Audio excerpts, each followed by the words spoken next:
That morning at 9:47, my phone buzzed with a message from my son. Happy Father's Day, Dad. Stuck in a meeting. Love you. I was sitting alone at my corner booth when I glanced through the diner window across the street, and my chest stopped. He was right there, raising a champagne glass with his father-in-law, laughing like two men celebrating something I was never meant to know about. I started to rise. A hand pressed firmly on my shoulder from behind. Sit down. What hasn't begun yet is far worse. I'm so grateful to have you here with me today, to help me connect with everyone. Please comment below with the city or country you are watching from. Also, please note, this story includes fictional elements added for entertainment and educational purposes. Any resemblance to names or settings is coincidental, but the message conveyed is vital. The coffee at Miller's Diner had always been too strong, but I never once complained. Sylvia used to say that was my greatest flaw, that I would sooner drink bad coffee in silence than speak up and ask for something better. She was probably right. She was right about most things. I had been coming to Miller's every Sunday morning for 11 years, ever since we moved to Millbrook from the city. Sylvia and I would take the corner booth by the window, the one that looked out across Main Street toward the old hardware store, and the row of shops that had been there since before either of us was born. She would order black coffee and a blueberry muffin. I would order black coffee and pretend I did not want half her muffin. She always pushed it toward me anyway. That Sunday, Father's Day, June 16th, 2024, I sat in that corner booth alone. The seat across from me was empty. It had been empty for 2 years, 3 months, and 11 days. I was not counting. I just knew. The morning light came through the glass in long slanted lines cutting across the table, and I wrapped both hands around my mug, the way you do when you need something solid to hold on to. The diner hummed around me, the scrape of forks, the low murmur of the television behind the counter, showing the morning news, the smell of bacon grease and fresh brewed coffee that had soaked into the walls over decades. I had ordered the same thing I always ordered. I had sat in the same seat I always sat in. I was trying very hard to make Sunday morning feel like Sunday morning. At 9:47, my phone buzzed against the tabletop. I picked it up and looked at the screen. A text from Derek. Happy Father's Day, Dad. Stuck in a meeting with a business partner. Sorry I can't make it to breakfast this morning. I'll come by the house tonight and we'll celebrate properly. Love you. I read it twice. Then I smiled because that was what you did when your son sent you a message like that. Derek was a busy man. He worked hard. He had always worked hard even as a boy, stayed late after school to help his teachers stack chairs, shoveled the neighbor's driveway without being asked, saved his summer job money instead of spending it. Sylvia used to say he got that from me. I always thought he got it from her. I set the phone down and looked out the window. That was when I saw him. Meridian Grill sat directly across Main Street, a restaurant that had opened 3 years ago, all dark wood and low lighting, and a menu that charged $18 for a bowl of soup. Sylvia had called it pretentious. I had agreed. We had eaten there exactly once on our anniversary, and spent the entire meal quietly making fun of the portion sizes. It was one of my favorite memories. The front window of Meridian Grill faced Miller's Diner directly. During the day with the sun at the right angle, you could see straight through both sets of glass. Derek was sitting at a table near the window. He was not in a meeting. He was not stuck anywhere. He was leaning back in his chair with the loose, easy posture of a man who had nowhere else to be and knew it. His jacket draped over the back of the seat, a glass of champagne in his right hand. Champagne. Before 10 in the morning. Across the table from him sat Frank Donovan. I knew Frank well enough. He was Derek's father-in-law, Claire's father, a broad-shouldered man in his early 60s with silver hair. He kept carefully combed, and a handshake that was always a little too firm, like he was reminding you of something. He ran a property development company out of Poughkeepsie. Derek had introduced us at the wedding 4 years ago, and Frank had clapped me on the back and said, "Harold, you've got a fine son. We're going to do great things together." And I had smiled and nodded and felt, for reasons I could not explain, vaguely unsettled. Now Frank was laughing at something Derek had said. A big open laugh, head thrown back, the kind that meant the joke was not really funny, but the mood was good enough that it did not matter. Derek raised his champagne glass. Frank raised his. They clinked. The sound would not have carried across the street and through two sets of glass, but I felt it anyway, somewhere behind my sternum. I looked down at my phone. The screen was still lit. Derek's message still glowing on the surface. Stuck in a meeting with a business partner. I looked back across the street. Derek was gesturing now, both hands moving, drawing something in the air between them, the way he did when he was explaining a plan he was excited about. Frank was nodding, leaning forward, his elbows on the table.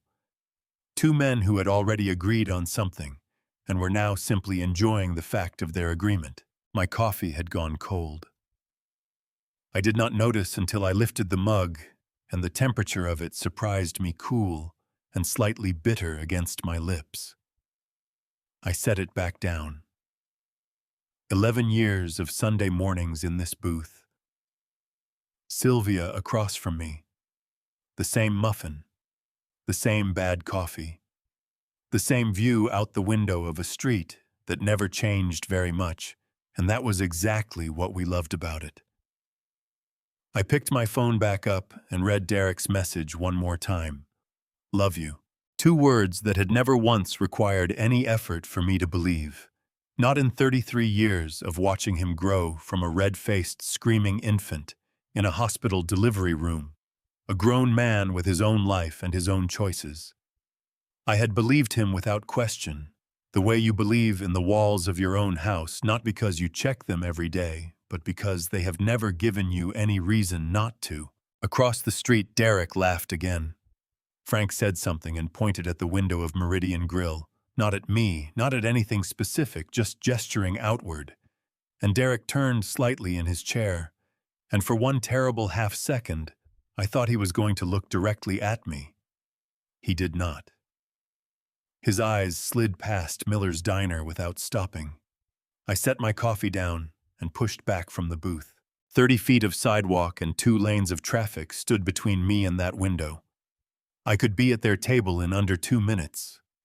I could walk through that door and stand in front of my son and ask him in front of Frank Donovan and every other person in that restaurant exactly what the two of them were celebrating on Father's Day morning, while his text message told me he was stuck in a meeting. I was halfway to standing when a hand came down firmly on my shoulder from behind. I turned. The woman sitting in the booth directly behind mine was looking at me with dark, steady eyes I had not seen in nearly 20 years. She was perhaps 50, with her hair cut short, and a quiet authority in the way she held herself that I recognized before I recognized her face. Carol Simmons. We had gone to Millbrook High together, class of 1977. The last time I had seen her was at Sylvia's funeral 2 years ago, where she had pressed my hand at the graveside and said, "If you ever need anything." I had not called. She was not holding a coffee cup.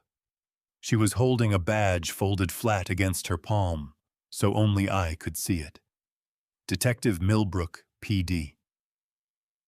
"Harold," she said, her voice low and even. "Sit back down. Carol, that's my son over there. He told me he was at a—" "I know what he told you." She kept her hand on my shoulder, steady and firm. "I've been watching them for 20 minutes. I came in here for coffee, and I recognized Derek the moment he sat down." She glanced once toward Meridian Grill, then back at me. "Frank Donovan has been on our radar for 3 months, financial irregularities connected to a property deal in Dutchess County. This morning I followed him here. I did not expect to see Derek with him." Her jaw tightened. If you walk over there right now emotional without knowing what you're actually dealing with, you will lose any chance of understanding what is really happening. And Harold, she paused, what hasn't started yet is much worse than what you are looking at. I looked back through the window. Derek was still laughing. Frank was leaning forward, his elbows on the white tablecloth, nodding at something my son had just said. I sat back down. Tell me what you know, I said. Carol pulled a card from her jacket pocket and set it on the table between us. Not here. Go home. Look through everything, his things, his papers, anything he's left at the house. Document what you find, and then call me. She held my gaze. But Harold, do not confront him. Not yet. Not until you know what you have. By the time I looked back across the street, Derek was already standing, pulling his wallet from his jacket. Frank was straightening his tie. I picked up Carol's card and held it without looking at it. Whatever my son was celebrating across that street, he did not know I had been watching. He did not know Carol Simmons had been watching. And he did not know that the moment he walked out of Meridian Grill and drove away, I was going to go home and begin looking for the thing Carol had just told me was worse. I drove home from Miller's Diner the long way, so I took Route 44 out past the old orchard on the edge of town, where the apple trees were just beginning to show their summer growth. And I drove slowly with the windows down and the warm June air coming through, and I told myself there was probably a reasonable explanation. Derek had 2 meetings scheduled for that morning, and the first one finished early. Or Frank had called at the last minute, and Derek had not wanted to cancel. Or it was a surprise of some kind, something they were planning together for my benefit. Something that required champagne and laughter, and a table at Millbrook's most overpriced restaurant. By the time I pulled into the driveway on Birchwood Lane, I had almost convinced myself. Almost. The house looked the same as it always did, white clapboard siding, black shutters, the rose bushes along the front porch that Sylvia had planted the second summer we lived here, and that I had kept alive through 11 winters through sheer stubbornness and a significant amount of fertilizer. I sat in the car for a moment with the engine off, looking at those roses. She had chosen a variety called New Dawn, pale pink, almost white in certain light. She said they reminded her of early mornings. I went inside and made a fresh pot of coffee I did not want, and sat at the kitchen table and waited. Derek arrived at 6:23. I heard his key in the front door. I had given him a copy years ago, back when Sylvia first got sick, and we thought it made sense for him to be able to come and go, and then his voice calling from the hallway, warm and easy the way it always was. Dad. You home. Kitchen, I said. He came in carrying 2 paper bags from Rosario's, the Italian place on Church Street that we had been ordering from since Derek was in high school. The smell of garlic and tomato sauce filled the room immediately. He set the bags on the counter and turned to me with a grin that reached all the way to his eyes, and I looked at my son, really looked at him, and felt something pull tight in the center of my chest. He was 41 years old. He had Sylvia's jaw and my eyes, and a way of filling a room that had always made people gravitate toward him. He was by every measure I had ever applied a good man. My son. The boy I had coached through Little League and driven to SAT prep and watched walk across a stage to collect his college diploma while Sylvia gripped my arm so hard she left marks. "Happy Father's Day, old man," he said, and clapped me on the shoulder. "Sorry about this morning. The meeting ran long." "No trouble," I said. I kept myself busy. He moved to the stove to heat the food, talking as he went something about a property deal in Poughkeepsie, something about Claire's sister visiting next month, something about whether I had watched the Yankees game the night before. I answered in the right places. I asked the right questions. I was performing a version of myself that was so close to the real thing that I was not sure in that moment which one I was. His leather briefcase sat on the chair beside the kitchen doorway, where he had dropped it coming in. It was not latched all the way. I noticed it the way you notice something you were not looking for peripherally, almost accidentally, the way your eye catches movement at the edge of a room. The top flap was not fully closed, and from beneath the flap, the corner of a document was visible. White paper, heavy stock, the kind used for legal filings. Derek was standing with his back to me, stirring sauce in a pan. I crossed the kitchen, quietly reached the briefcase, and lifted the flap with 2 fingers. The document on top was thick, 15, maybe 20 pages, held together with a black binder clip. The header read in clean block letters, "Durable Power of Attorney, State of New York." My name was on the first line. Harold James Webb. Identified as the principal, the person granting authority. Derek's name was on the second line. Derek Michael Webb. Identified as the agent, the person receiving authority. I understood in a general way what a durable power of attorney was. It was a legal document that allowed one person to make financial and legal decisions on behalf of another. Doctors sometimes recommended them for aging parents.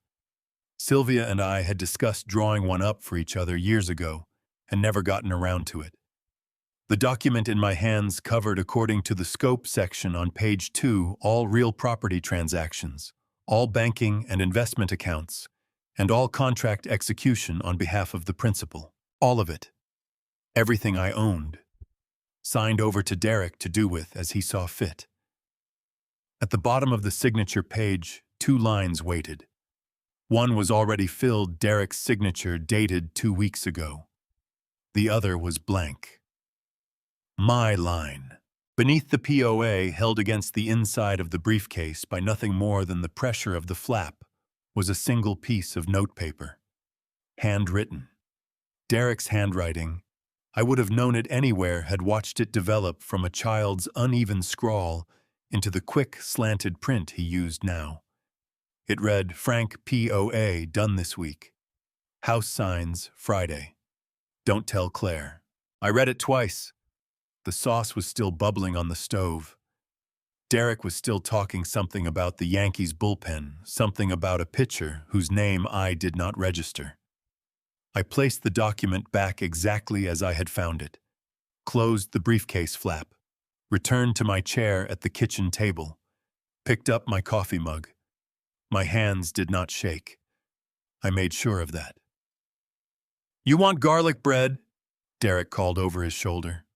"Sure," I said. "That sounds great." We ate dinner at the kitchen table the way we had done 100 times before. Plates of penny garlic bread on a paper towel. The small television on the counter turned to the evening news. Derek talked. I listened.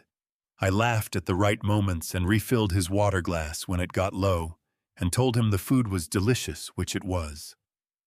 When he left at 8:45, he hugged me at the door and said, "Love you, Dad. I'll call you this week." "Love you too," I said. "Drive safe." I stood on the porch and watched his taillights disappear down Birchwood Lane. Then I went back inside, sat down at the kitchen table, and looked at his briefcase. He had forgotten it. Or he had left it on purpose. I did not yet know which possibility frightened me more. But I knew what I was going to do. Derek kept his laptop at my house most weeks. The machine, he said, was too bulky to carry back and forth, the one he used when he stayed over. It was sitting on the desk in the spare room, right where he always left it. I knew his password. I had watched him type it a dozen times without ever meaning to look. The spare bedroom was at the end of the hall, past the linen closet, and the framed photographs Sylvia had arranged on the wall, the year we moved in, our wedding portrait. Derek, at age 7, missing his 2 front teeth, a snapshot of the 3 of us at Niagara Falls that a stranger had taken, and that had come out slightly blurred, but that Sylvia loved anyway, because she said the blurring made it look like a painting. I stopped in front of that photograph for a moment. Derek was sitting on my shoulders in the picture, both arms raised above his head, like he had just won something. Sylvia was laughing at something off camera. I was looking at her instead of the lens. I went into the spare room and sat down at the desk. Derek's laptop was where it always was closed, centered on the desk, the charging cable plugged into the wall socket to the right. A silver machine, slightly scuffed on the corner where he had dropped it once. I had watched him type his password so many times over the years that I knew it the way I knew the combination to my own lockbox, not because I had ever tried to memorize it, but because repetition does that to a person. The mind holds things whether you ask it to or not. It was Sylvia's birthday. September 14th, 1959, 9141959. I opened the laptop. The screen came to life. I typed the numbers. The desktop appeared. I sat there for a moment, without moving my hands in my lap, looking at the screen. There was a part of me, a stubborn, hopeful part, that had survived 65 years of being Harold Webb, that was still expecting to find nothing. A calendar full of contractor meetings, spreadsheets about lumber costs, ordinary things that would allow me to close the laptop and go to bed and wake up tomorrow with my son still intact. I clicked on the email icon. The inbox loaded. I scrolled slowly, reading subject lines. Most of them were exactly what I would have expected. Supplier quotes project timelines, a thread about a zoning permit in Dutchess County. Normal, reasonable, the digital paperwork of a man who built things for a living. Then I saw it. The subject line read, Re-Web Asset Timeline Revised. The sender was listed as F. Donovan. The date was April 3rd, 2024. I clicked. The email chain opened a thread of messages going back 4 months, Frank's name at the top of each one, Derek's replies below. I started at the beginning. March 15th. Frank to Derek. Derek had the Birchwood Lane property assessed independently. Current market value sits at $1.38 million, conservative estimate, given Hudson Valley appreciation trends. Combined with the life insurance payout your mother left Harold, $800,000, confirmed with Arthur Blake's office last fall, total liquid and fixed assets come to approximately $2.2 million. Once you have the POA executed, we can initiate transfer within 48 hours. Your share moves to the Cayman account as discussed. Keep the visits consistent. He trusts you completely. I read it again. Then a third time. $1.38 million. That was the house on Birchwood Lane. The house where Derek had learned to ride a bike in the driveway. The house where Sylvia had planted roses that bloomed every June without fail. The house I had paid off over 30 years of early mornings and long days and every dollar I could set aside from a teacher's salary because I wanted more than almost anything to give my family something permanent. $800,000. That was the life insurance. The money Sylvia had insisted on keeping current even in the lean years, even when I said we could not afford the premiums.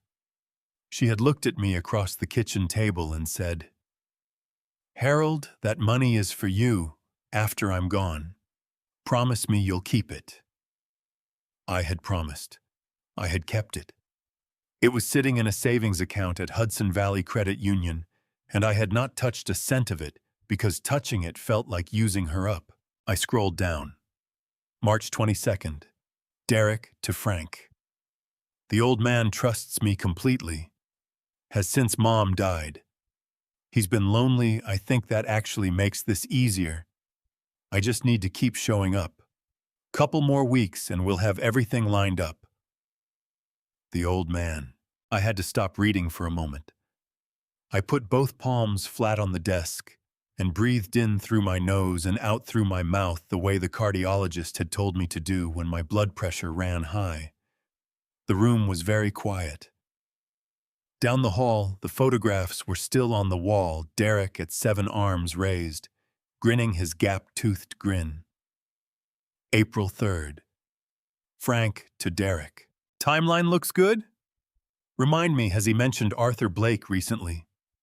Blake drew up Sylvia's estate documents, and there may be instruments we don't know about. worth knowing before we proceed. Also, the buyer in Poughkeepsie is getting impatient. I told them mid-July. Make sure your father is in the right state of mind to sign by then. Whatever it takes to keep him calm and compliant. Whatever it takes to keep him calm and compliant. I scrolled to the most recent message, April 19th.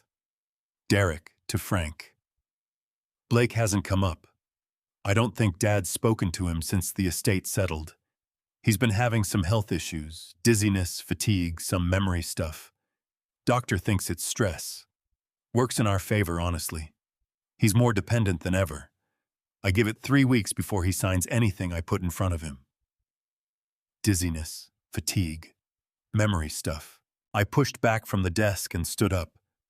My legs felt strange, not quite steady, as if the floor had shifted slightly beneath me. 3 months of waking up in the morning, feeling like something was wrong with my body. 3 months of doctors telling me I was grieving and overworked. 3 months of my son sitting across from me at this kitchen table, handing me food and drinks and telling me he was worried about me. I walked to the window and looked out at Birchwood Lane. The street was empty orange under the glow of the streetlights. Derek's taillights were long gone. He had written those words, "The old man trusts me completely," and then driven to my house and eaten dinner with me and hugged me at the door and said he loved me. I believed him every time. I went back to the desk and forwarded the entire email chain to my personal account. Then I closed the laptop, stood up, and walked back down the hall. I stopped again in front of the photographs on the wall. The blurred snapshot from Niagara Falls. Sylvia laughing at something off camera. She had always been smarter than me about people. I looked at the photograph for a long time. Then I said very quietly to no one in particular, "Sylvia, I think I'm in trouble." The house gave no answer. But somewhere in the back of my mind, quiet as a breath, something stirred, a half-memory of a name she had mentioned once a long time ago. A lawyer she trusted. Someone she had called an old friend. I could not pull the name to the surface. Not yet. But I knew where to look. I did not sleep. I lay in the dark with my eyes open and the ceiling fan turning slowly overhead, and Derek's words cycling through my mind the way a song does when you cannot shake it loose. The old man trusts me completely. He's been lonely. Works in our favor. I gave it 3 weeks before he signs anything I put in front of him. At some point, the darkness outside the window began to soften, going from black to the deep blue that comes just before dawn, and I watched it change without moving. Sylvia used to love that hour. She called it the honest hour because she said it was the only time of day when the world was not pretending to be anything other than what it was, just sky and silence and the slow return of light. I heard Derek's car at 6:41. The sound of his engine in the driveway, the slightly rough idle he kept meaning to get fixed, was so familiar that under any other circumstances it would have been a comfort. I heard his key in the front door. Heard his footsteps moving toward the kitchen, the refrigerator opening. The particular clank of the glass pitcher. We kept the orange juice in the one with the small chip on the handle that I had never gotten around to replacing. I got up slowly, moving without sound, and positioned myself in the hallway outside the kitchen door. The door was not fully closed. Through the gap, 3, maybe 4 inches, I could see the counter, the stove, and the left side of the kitchen, where Derek was standing with his back to me. He was wearing a gray jacket over a dark shirt, dressed for a workday. His posture relaxed in the way of a man performing a routine so practiced it required no thought. He pulled 2 glasses from the cabinet, poured orange juice into both from the pitcher. Set one glass aside, mine, I understood, placed slightly to the left, closest to where I always sat. Then he reached into the right pocket of his jacket. What he removed was small. A glass vial, no larger than a travel-sized bottle of hand lotion, with no label on it. Clear glass, clear liquid inside. He uncapped it with his thumb, tilted it over my glass. I counted. 1 drop. 2. 3. He recapped the vial, returned it to his jacket pocket, and picked up a spoon from the drying rack. He stirred my glass in 4 slow circles, the spoon clicking softly against the side, and set it back in its position to the left. 15 seconds. The whole thing took 15 seconds, and he did it with the same unhurried ease with which a person adds creamer to their morning coffee. I stepped back from the door and pressed my spine against the hallway wall. My heart was hammering so hard I could feel it in my throat, in my fingertips, in the backs of my knees. 3 months. I had been waking up every morning feeling wrong dizzy, before I was fully upright, exhausted, before the day had started, standing in the middle of a room sometimes, and genuinely unable to remember why I had walked into it. 2 different doctors. Blood panels and EKG, a referral to a neurologist I had not yet seen. Stress, they said. Grief. The body processing loss in its own time. My son had been poisoning me. I did not let myself stand still with that thought. If I stood still with it, I would walk into that kitchen and say things that could not be unsaid, and whatever chance I had of understanding the full scope of what Derek and Frank were doing would evaporate the moment they knew I was aware. I breathed in, breathed out, rolled my shoulders back the way my old football coach used to tell us to do before a game. Then I walked into the kitchen. "Morning," Derek said, turning with a smile. "Didn't hear you get up. You sleep okay?" "Not great," I said, which was true. Back was bothering me. "You should call Dr. Haynes about that." He handed me the orange juice. His fingers were steady. His eyes were steady. Everything about him was steady. "Here. I squeezed fresh this morning." He had not squeezed it fresh. It was from the same pitcher we always kept in the refrigerator. But I took the glass from his hand and said, "Thank you, son," and raised it toward my lips. The smell hit me first citrus, and something else beneath it, faint and chemical, the kind of scent that does not belong in a kitchen. I let the rim of the glass touch my bottom lip without drinking, and then lowered it and set it on the counter beside me. "Actually," I said, "I think I'll wait until after I eat something. Juice on an empty stomach has been giving me trouble lately." Derek nodded. "Makes sense. I'll scramble some eggs." I watched him move to the refrigerator. The moment his back was fully turned, I reached into the cabinet beside the stove and closed my hand around the small mason jar I used for storing leftover sauce. I poured the orange juice into it carefully, every drop, and screwed the lid on tight. I slid the jar into the deep pocket of my robe and replaced my empty glass on the counter. By the time Derek turned back around with the egg carton in his hand, I was sitting at the kitchen table with my hands folded in front of me, and what I hoped was a reasonable approximation of a tired old man waiting for breakfast. "You want toast too, so?" he asked. "Please," I said.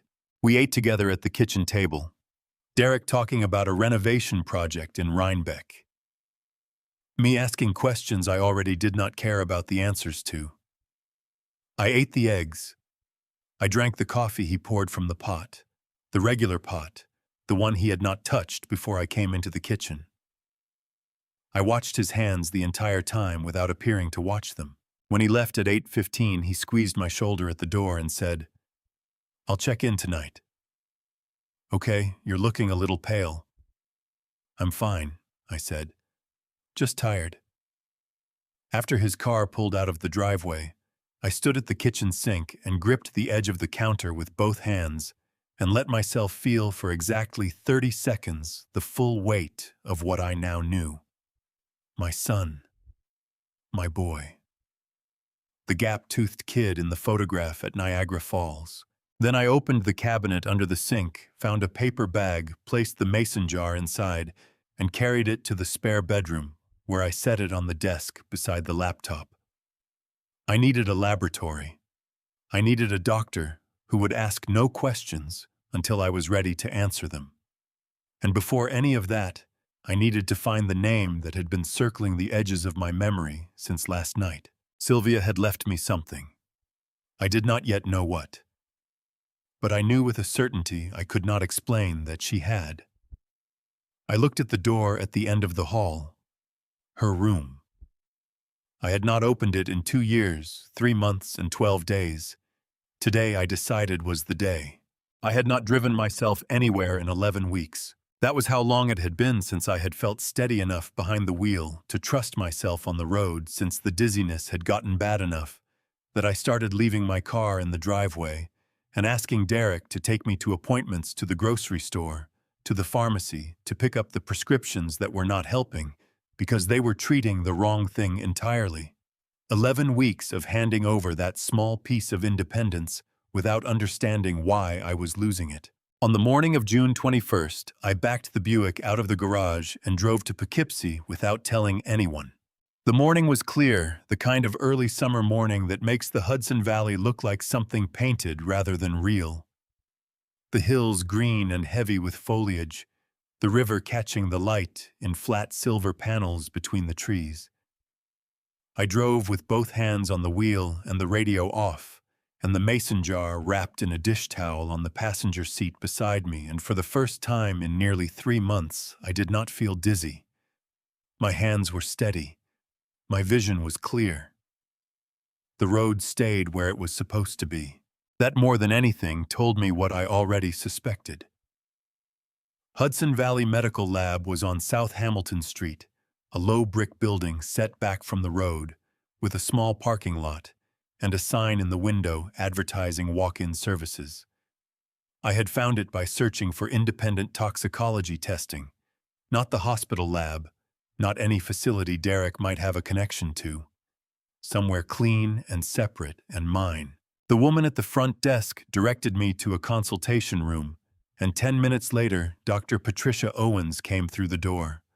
She was perhaps 50, with short gray hair and reading glasses pushed up on her forehead, and the particular manner of someone who had spent decades delivering difficult information with precision and without drama. She shook my hand, sat down across from me, and looked at the mason jar I had placed on the table between us. "You said on the intake form that you wanted a comprehensive toxicology panel on a beverage sample," she said. "Can you tell me more about where this came from?" "My son prepared it for me," I said. 4 mornings ago. I watched him add something to it from an unlabeled vial before he brought it to me. I did not drink it." Dr. Owens looked at me steadily. "And you've been experiencing symptoms for 3 months. Dizziness, fatigue, short-term memory lapses. 2 physicians told me it was stress-related grief response. I stopped consuming anything my son prepared 4 days ago. The symptoms have largely resolved." She nodded once the way people do when a picture comes into focus. "I'll run a full panel. We screened for over 200 compounds, prescription medications, controlled substances, common household toxins, agricultural chemicals. Results take 72 hours. She paused. "I want to make sure you understand, if we find something, this report becomes a legal document. Our lab is CLIA certified, which means our testing methodology meets federal standards for clinical accuracy. Results from this facility are admissible in a court of law in New York State." "I understand," I said. "That's why I came here and not somewhere else." She studied me for a moment. "Are you safe at home, Mr. Webb?" The question landed quietly, but it had weight to it. I thought about the house on Birchwood Lane, Derek's key on the hook by the door, the mason jars of orange juice I had been carefully disposing of each morning since the 17th, pouring them down the bathroom sink while the shower ran to cover the sound. "For now," I said. "He doesn't know I know. Keep it that way until you have documentation," she said. "If this comes back positive for what I think you may be describing, you'll need that advantage." The results came back on the morning of June 25th, 4 days after I had submitted the sample, and Dr. Owens called me herself rather than leaving a message. "Mr. Webb," she said, "I need you to come in." I was back in her office by 10 o'clock. She slid a printed report across the desk. The page was dense with chemical nomenclature and concentration measurements, but she had highlighted one line in yellow near the top of the compound summary. Digoxin. Confirmed present. Concentration 0.8 nanograms per milliliter. Digoxin is a cardiac glycoside, Dr. Owens said, leaning forward with her hands folded.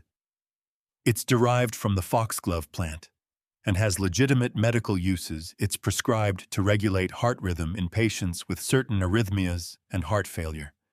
In those patients, it's carefully dosed and monitored because the therapeutic window is very narrow. Too little, and it does nothing. Too much, and it becomes toxic.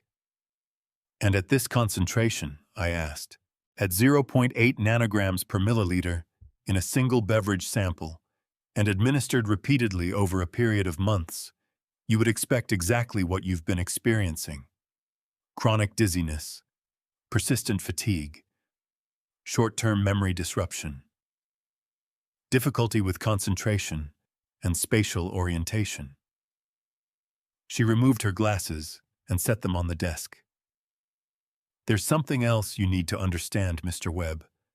At low doses, prolonged digoxin exposure does not typically show up on standard blood panels unless a physician specifically orders a digoxin level test, which your doctors would have had no reason to do if they believed they were treating a stress response. That is not an accident.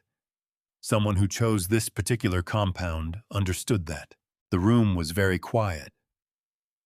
Whoever administered this to you, she continued, was not trying to cause acute poisoning. They were trying to reduce a sustained state of cognitive and physical impairment, something that would present to outside observers and medical professionals alike as the natural decline of a grieving elderly man. She held my gaze.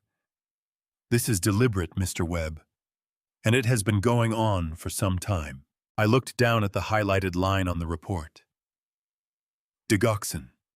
Confirmed present. 3 months of mornings. 3 months of my son handing me a glass and watching me drink it and asking me how I was feeling. 3 months of me telling him I was fine, just tired, just getting older, just missing his mother. What are my options? I asked. Legally, this report constitutes documentation of poisoning. Under New York penal law, administering a substance to another person without their knowledge or consent, with intent to cause physical impairment, is a felony assault in the second degree, at minimum potentially higher, depending on circumstances and intent. She slid a business card across the desk. I would recommend you contact an attorney before you contact law enforcement. You want someone to help you structure what you bring to the police so that it lands correctly. I picked up the report, folded it once, placed it in the inside pocket of my jacket close against my chest, the way you carry something you cannot afford to lose. Thank you, Dr. Owens, I said. Be careful, she said. People who do this kind of thing carefully, they don't stop easily. I drove home the long way back through the hills above the river. The report folded against my chest, and the name I still could not quite remember turning slowly in the back of my mind, like a key looking for its lock. The door to Sylvia's room was the third on the right, past the linen closet, and the photographs on the wall at the end of the hallway, where the floorboards creaked slightly if you stepped too close to the left side. I had learned over 31 years of marriage to step right.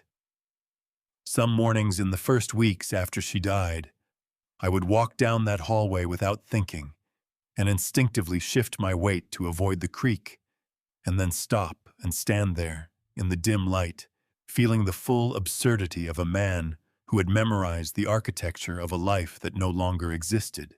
I had not opened her door since the morning of March 5th, 2022. I stood in front of it now on the afternoon of June 22nd and put my hand on the knob. The brass was cool. I turned it. The smell reached me before anything else. Chanel, number 5, faint but unmistakable, the way a perfume clings to fabric and wood long after the person who wore it has gone. Sylvia had used the same fragrance for 40 years. She bought it once a year in November at the Macy's in Poughkeepsie, and she applied it every morning with 2 light touches, one to each wrist, and never more than that. She said excess was for people who were not sure of themselves. I stood in the doorway and breathed her in. The room was as she had left it. I had asked Carmen, our neighbor, to clean it once a month, and Carmen had done exactly that, kept the surfaces dusted, the windows cracked in summer, to prevent mustiness, the bedspread smooth and centered. But nothing had been moved. Sylvia's reading glasses were still on the nightstand, folded closed beside the water glass she had rinsed and set there on her last good morning. Her cardigan, the blue one with the wooden buttons she had ordered from a catalog in Vermont, was draped over the back of the chair by the window, exactly as she had left it, one sleeve hanging lower than the other. I crossed the room slowly and sat down on the edge of the bed. The mattress remembered her weight differently than mine. I had noticed that the first time I sat here after she died, the way the springs gave slightly to the left, toward her side, as if the bed itself had not yet accepted that she was not coming back. I sat there for a long moment with my hands on my knees, looking at nothing in particular, letting the room settle around me. Then I looked up at the wall above the dresser. Sylvia had painted it herself, a landscape Hudson Valley.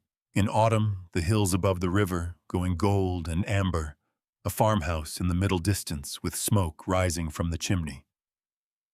She had taken a watercolor class at the community center in Rhinebeck, the year Derek started high school, when she said she needed something that was entirely hers, and she had painted that landscape the following spring and hung it herself with a level and 2 anchor bolts and the focused attention she brought to everything she considered worth doing correctly. The painting was hanging slightly to the left.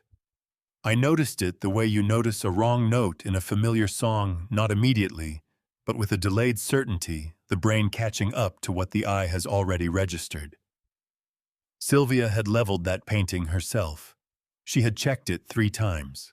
I had watched her do it. I stood up and crossed to the dresser. Up close, the tilt was a subtle, perhaps half an inch, no more. The kind of thing a stranger would never notice. But I had looked at that painting across the breakfast tray I brought her on Sunday mornings for the last 2 years of her life, and I knew exactly where it sat on that wall, the way I knew the sound of her breathing in the dark. I lifted it carefully from the hooks. Behind it, set into the plaster, was a shallow recess, not a proper hiding place, just a gap where the wall anchor had pulled slightly away from the lath over the years, leaving a space perhaps 4 inches wide and 2 inches deep. In that space, folded once lengthwise and held flat by the weight of the painting, was a brown leather journal and a plain white envelope with my name written on the front. Harold, her handwriting.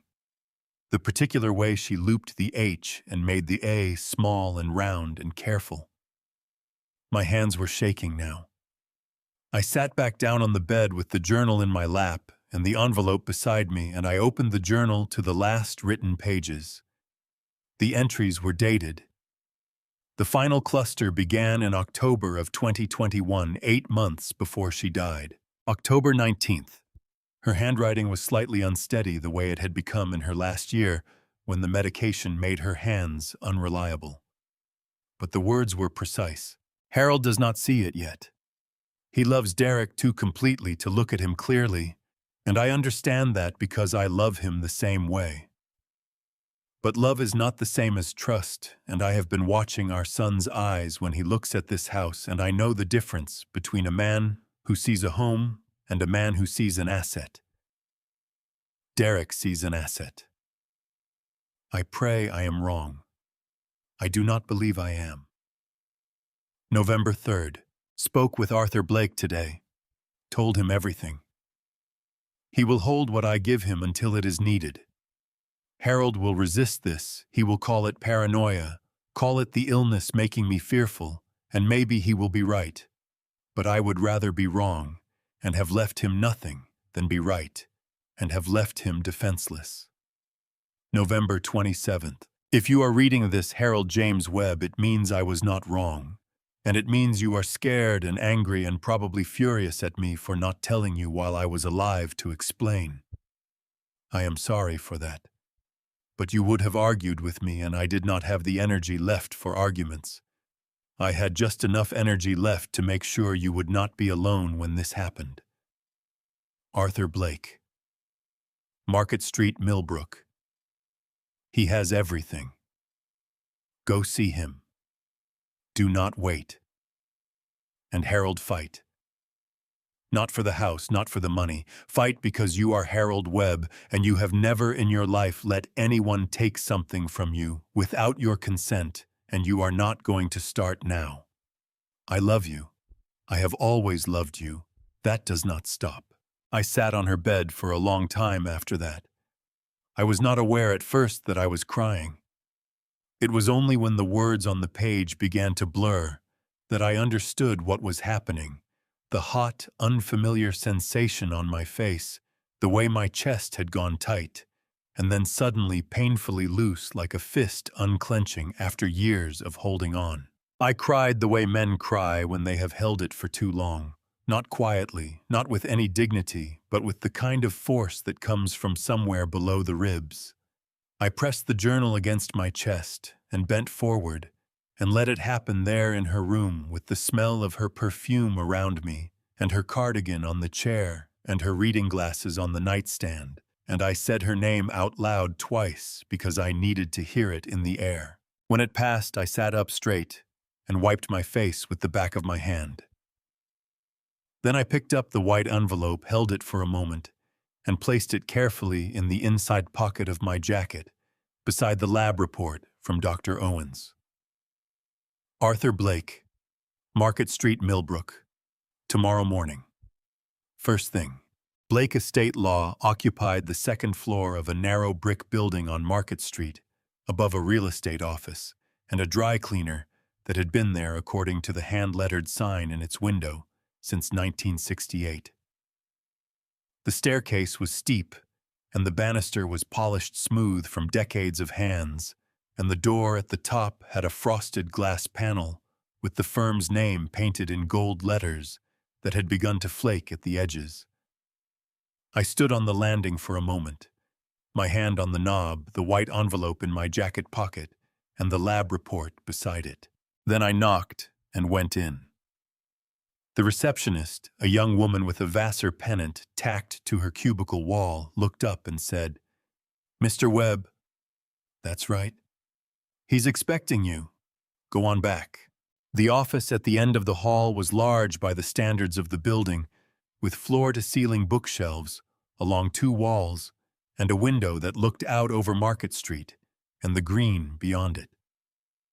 The man behind the desk was already standing when I came through the door, 70 years old, perhaps with white hair cut close, and a face that had the particular quality of someone who had spent a long time listening carefully to people in difficult circumstances. He wore a dark suit that had seen better decades, but fit him with the dignity of something chosen rather than inherited. He came around the desk and shook my hand with both of his. "Harold," he said, "I'm Arthur Blake. I've been hoping you'd come for about 2 years now." His voice was the kind that did not need to be loud to carry. I felt something in my chest loosen slightly. Not relief exactly, but the recognition of a person who already knew the weight of what I was carrying and was not going to pretend otherwise. "Sylvia told you I'd come eventually," I said. "She told me you'd come when you had no other choice." He gestured to the chair across from his desk. "Sit down, Harold. There's a great deal to go over, and I want to make sure you understand all of it before we decide what to do next." I sat. He sat across from me and folded his hands on the desk, the way a man does when he has rehearsed this conversation many times in his own mind. "How long did you know her?" I asked. 31 years. She came to me in 1993 when you bought the house on Birchwood Lane and needed the title work done. We stayed in touch after that. She referred clients. I referred clients. We had lunch twice a year at the old inn on Route 9. She was the most clear-eyed person I have ever had as a client." He paused. "She called me in November of 2021 and told me she had perhaps 6 months left and that she needed to make arrangements for a specific contingency. She said she did not want to alarm you unnecessarily. She said if she was wrong, the arrangements would simply sit dormant and cause no harm. But if she was right—" "She was right," I said. Arthur nodded slowly. "Tell me what you have." I laid everything on his desk. The forwarded email chain printed at the library on Church Street. The toxicology report from Dr. Owens digoxin confirmed at 0.8 nanograms per milliliter. The photograph I had taken with my phone of the POA document in Derek's briefcase. The handwritten note, "Frank POA, done this week, house signs, Friday don't tell Claire." Arthur read each document without interrupting his expression, unchanging his eyes, moving steadily down each page. When he finished, he set the papers down and looked at me. "This is enough," he said. "Not for everything, not yet. But it is enough to activate what Sylvia left for you." He opened the bottom drawer of his desk and removed a document wallet, dark blue, with a label on the tab in Sylvia's handwriting. My name. He set it on the desk between us and opened it. "Under New York Estates Powers and Trusts Law," he said, "a person may establish a trust at any time during their life funded with their own assets, with conditions of their own choosing, governing when and how the trust may be accessed."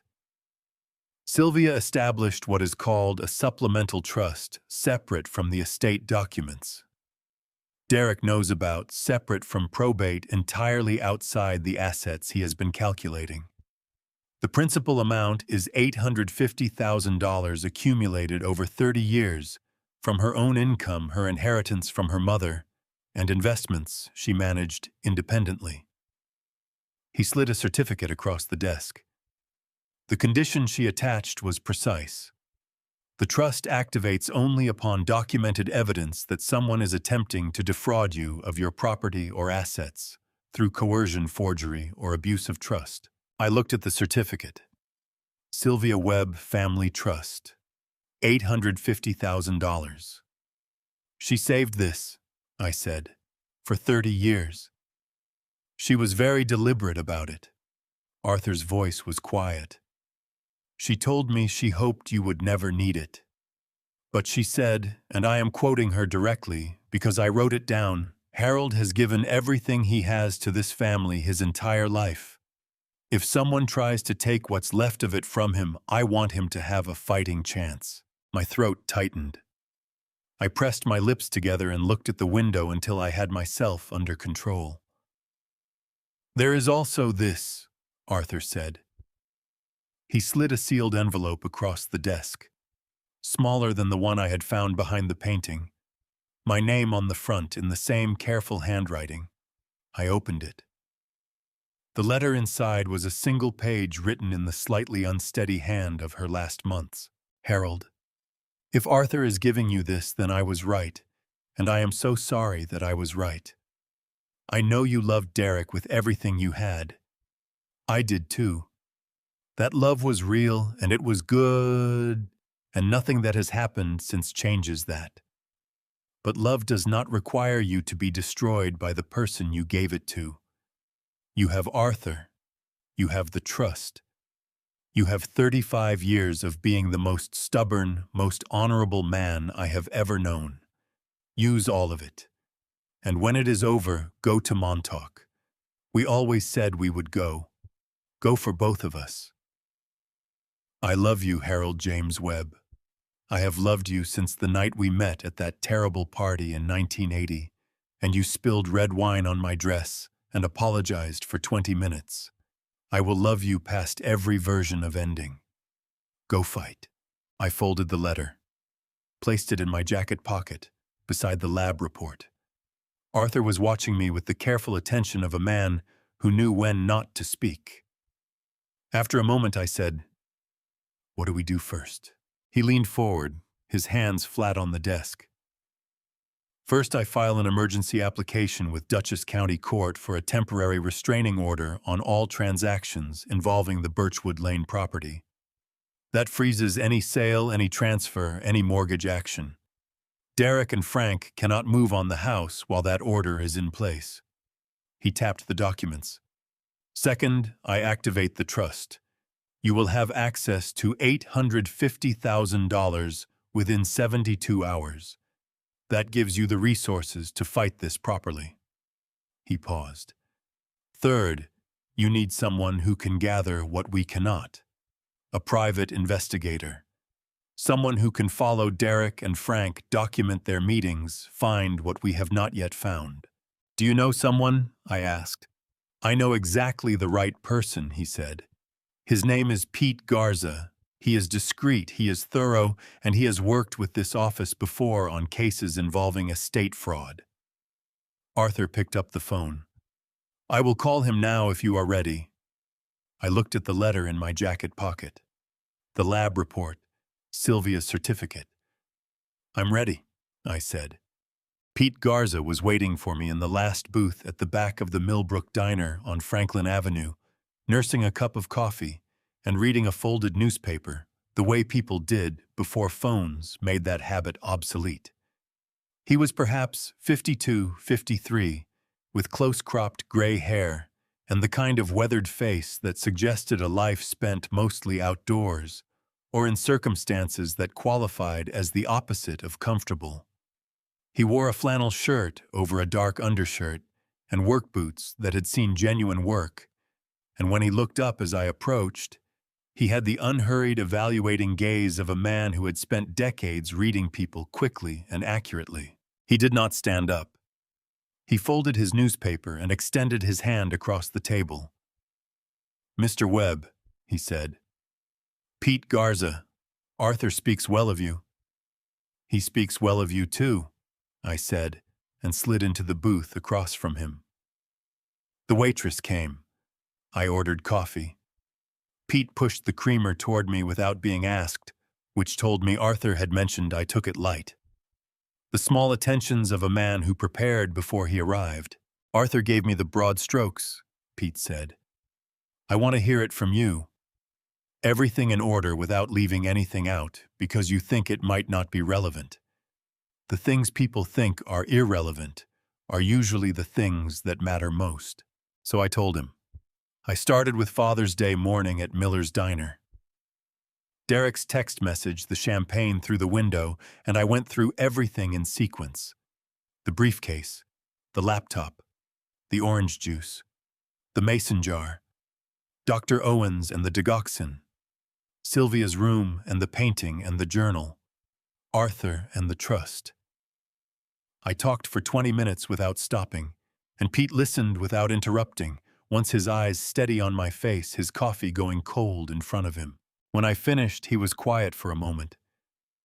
3 months of digoxin, he said, and 2 physicians missed it. They were not looking for it, I said. Neither was I. Pete nodded slowly.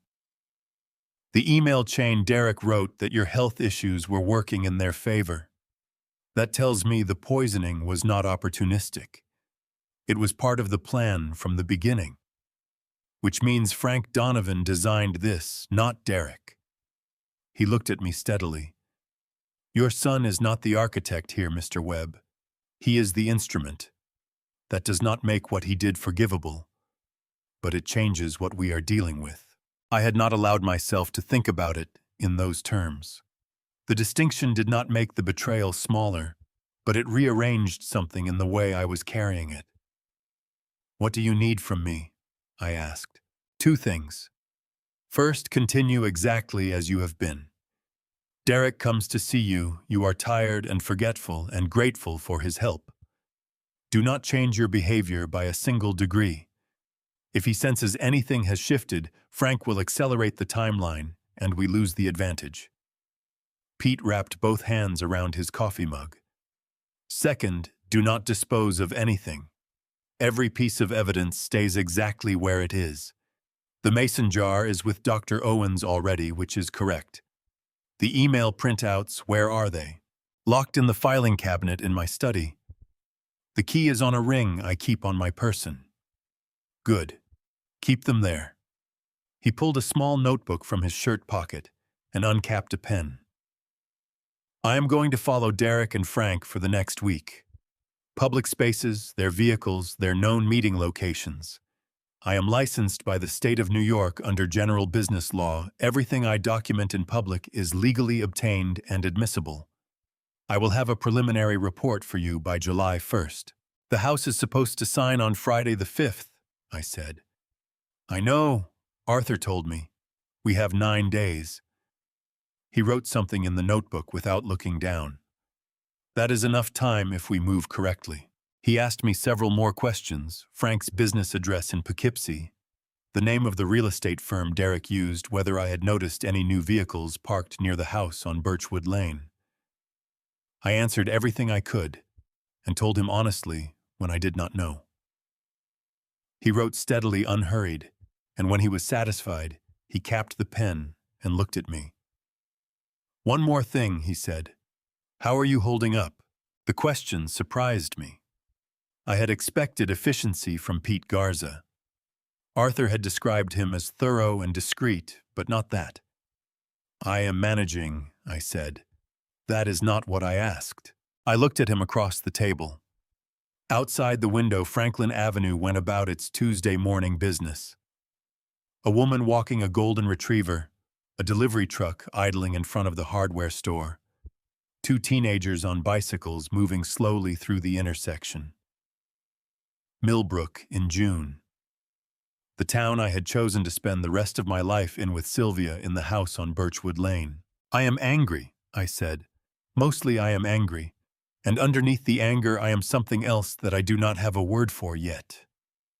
Pete nodded as if that was a complete and satisfactory answer. Hold on to the anger, he said. It will keep you sharp. Just do not let it make you move too fast.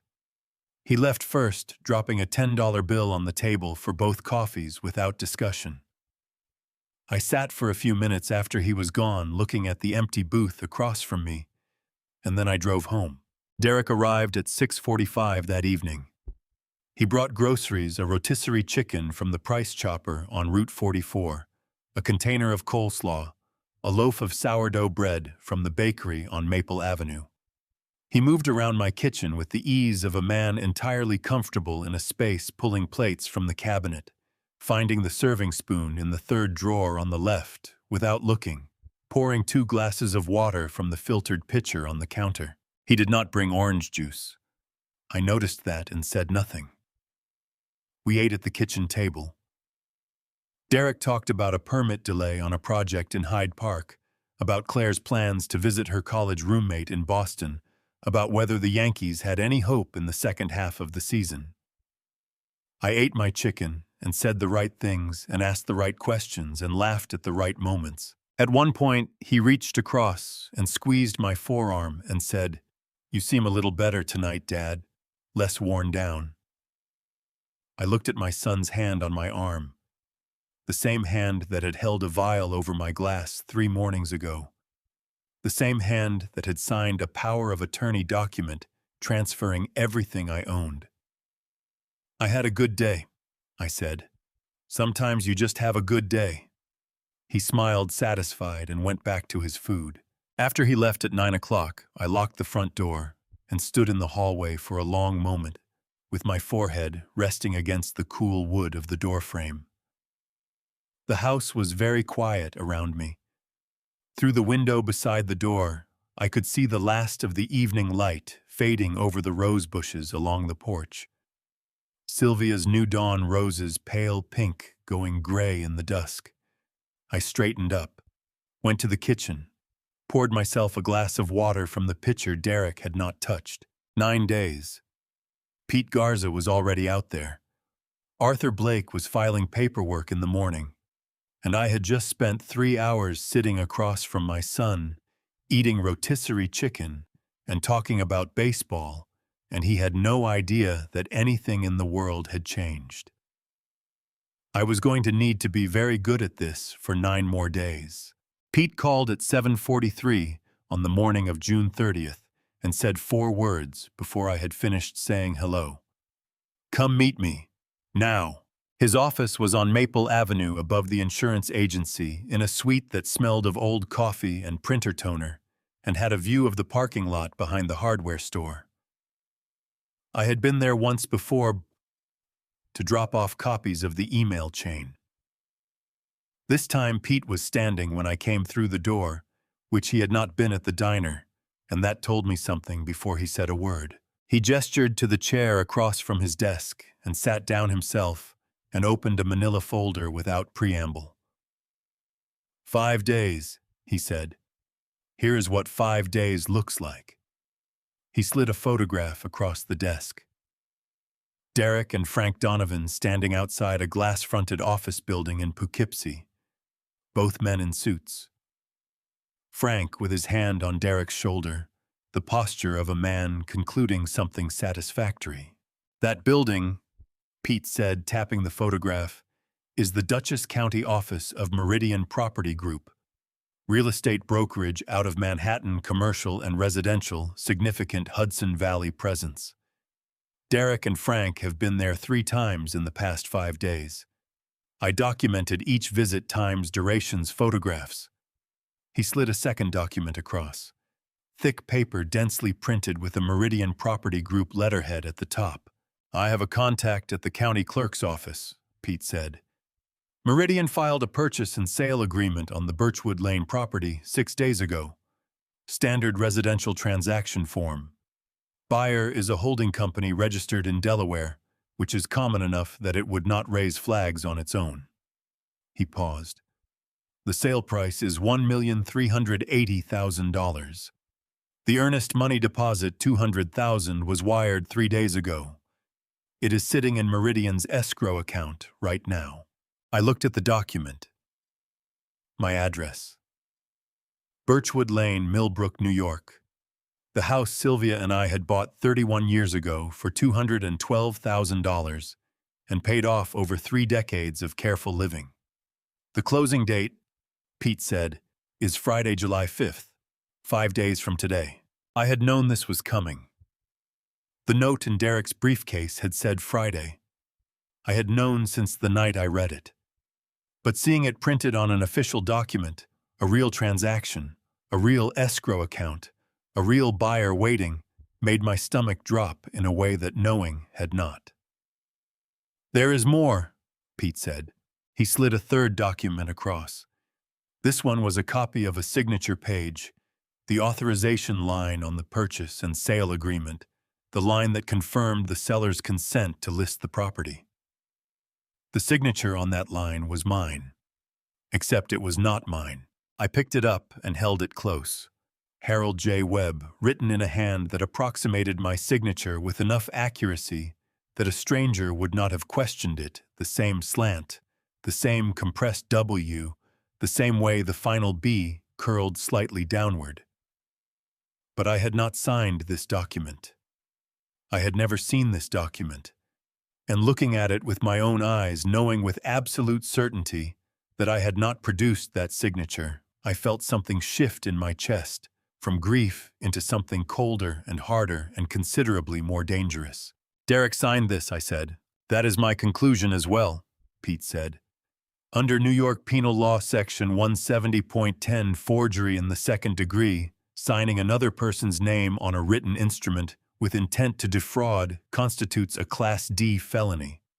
But given the value of the property involved, a prosecutor could argue for forgery in the first degree under Section 170.15, which is a Class C felony carrying a maximum sentence of 15 years. He folded his hands on the desk. "Harold, your son, has been committing a felony. This is no longer a civil matter. This is criminal." I set the document down carefully on the desk. My hands were steady. I made them steady the same way I had been making them steady for 2 weeks, through the specific effort of will that becomes available to a person when they have already absorbed the worst of a thing and are now simply dealing with its dimensions. The buyer, I said. Do they know the signature is forged? Unknown. Possibly not. The forgery is competent, and they had no reason to verify it independently, which means they are potentially a victim as well, though that is for the lawyers and the courts to sort out.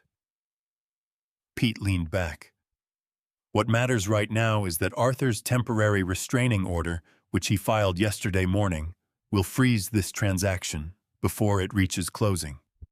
The court has 48 hours to rule on an emergency TRO application of this type. Arthur expects the order by Wednesday, at the latest 3 days before the scheduled closing. I nodded slowly. 3 days. The machinery Arthur and Pete had set in motion was moving faster than Derek and Frank knew. The closing they had scheduled for Friday was going to hit a wall they had not anticipated, but I needed to see it. I thanked Pete, took copies of everything, and drove back through Millbrook toward home. And when I reached the intersection of Franklin Avenue and Birchwood Lane, instead of turning right toward the house, I turned left and drove past it slowly, with both hands on the wheel. The house looked exactly as it always had. White clapboard black shutters, the rose bushes along the front porch that needed deadheading.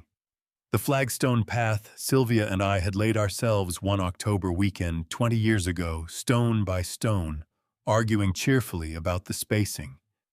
The Norway maple in the front yard that Derek had climbed as a boy and fallen out of at age 9 and cried about for 20 minutes, and then immediately climbed again. A buyer in Delaware had wired $200,000 for this house. My son had signed my name on a piece of paper to make that possible. I drove past slowly and did not stop and did not look away until the house disappeared in my rearview mirror.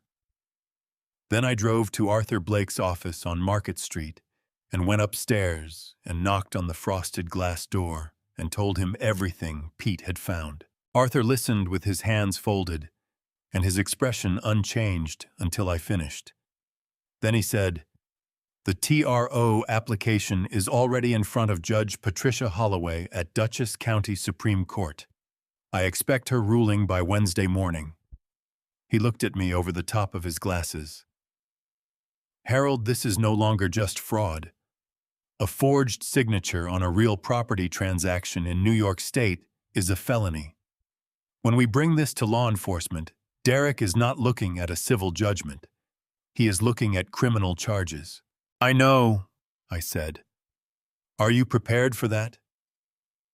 I thought about the Norway maple, the flagstone path, 31 years of a life built stone by stone in a house on Birchwood Lane. "Yes," I said, "I am prepared for that." Pete called again at 9:15 the following morning, July 1st, and this time he did not tell me to come in. He told me to sit down first. I was already sitting at the kitchen table with my second cup of coffee, but I understood what he meant. I set the mug down and said, "Go ahead." "I spent yesterday afternoon going through Frank Donovan's financial filings," Pete said. "Public Records County Clerk documents the state's LLC registration database. Frank has a development project, a residential subdivision he is calling Donovan Heights, planned for a parcel of land outside Rhinebeck. 42 units, estimated development cost of $22 million. "I know Frank is in real estate development," I said. "Derek mentioned it. What Derek did not mention," Pete said, "is how Frank is financing it." There was a pause. Outside my kitchen window, a pair of cardinals were working through the bird feeder Sylvia had hung from the maple branch 7 years ago, and that I had kept filled every week since she died, because she would have wanted me to. "Tell me," I said. "Frank approached a private investment fund, a New York-based group called Hargrove Capital Partners, 8 months ago for a bridge loan of $4 million to cover the initial land acquisition and permits for Donovan Heights. Bridge loans of that size require substantial collateral. Frank provided 3 properties as security for the loan." Pete paused again, and in that pause I felt the cold begin at the base of my spine. One of those three properties, Harold, is the house on Birchwood Lane. I did not say anything for a moment. He used my house, I said. He recorded a collateral lien against the Birchwood Lane property with Dutchess County 8 months ago. The lien is in the public record. It has your address, your tax parcel number, your property description. It does not have your signature because you never signed anything, but the lien was recorded anyway using a fraudulent authorization document that Frank's attorney prepared. Pete's voice was steady and careful. Harold, under New York lien law, placing an encumbrance on real property without the owner's knowledge or written consent is a felony fraudulent encumbrance of real estate. Frank Donovan has been committing a crime against your property for 8 months. I stood up from the kitchen table and walked to the window. The Cardinals were still at the feeder, indifferent to everything. What does this mean practically? I asked.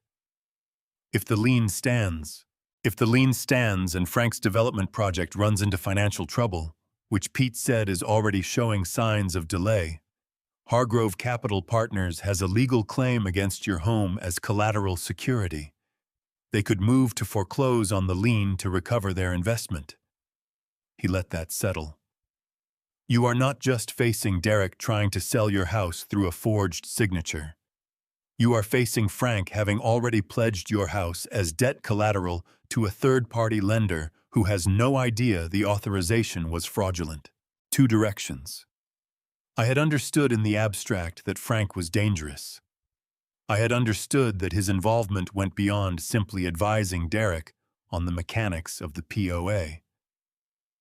But this pledging a man's home to secure your own debts without his knowledge 8 months before the man even knew anything was wrong, this was the act of someone who had planned every contingency and trusted that Harold Webb would never be sharp enough to find it. Can it be undone? I asked. Yes, Pete said. Arthur needs to file what is called a quiet title action, a petition to the court, asking a judge to declare the lien invalid on the grounds of fraud. Given that there is no valid authorization document, given that your signature does not appear anywhere on the lien filing, and given the criminal nature of how the encumbrance was created, Arthur believes a judge will grant the petition. But it takes time. And it is one more thing that needs to happen before July 5th. I turned away from his window. Call Arthur, I said. Tell him everything you just told me. I will be at his office in an hour. Already called him, Pete said. He is expecting you at 10. I put the phone down on the kitchen table and stood there for a moment in the quiet of the house. The kitchen smelled of coffee and dish soap, and the faint ghost of something older, some combination of wood and plaster, and decades of meals cooked in this room that had soaked into the walls the way memories soak into a person. 31 years of this kitchen. 31 years of Sunday mornings and holiday dinners, and Derek sitting at this table doing homework while Sylvia cooked, and I read the newspaper, and the three of us occupied the same space with the easy, unconscious comfort of people who had nowhere else they needed to be. Frank Donovan had attached a debt to all of that 8 months ago, the same way you attach a lien to a vacant lot, clinically, instrumentally, without a moment's consideration for what the property meant to the person it belonged to. I rinsed my coffee cup, dried it, placed it in the cabinet. Then I went to the spare bedroom and unlocked the filing cabinet and removed the folder that held my copies of everything: the email chain, the toxicology report, the photograph of the POA Pete's preliminary report with the forged signature documentation. I added Pete's new findings, which he had already emailed to my personal account. I held the folder in both hands for a moment, feeling its weight. 8 months ago, Frank Donovan had decided Harold Webb was finished. A lonely old man, slowing down, losing his grip, easy to manage and easier to take from.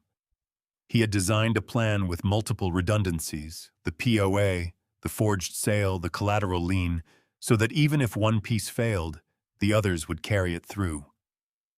He had not designed a plan that accounted for Sylvia.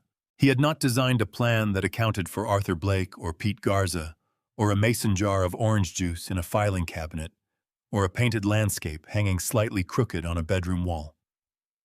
I put the folder under my arm and picked up my car keys. At Arthur's office an hour later, Pete was already there, sitting in the chair to my left with his notebook open.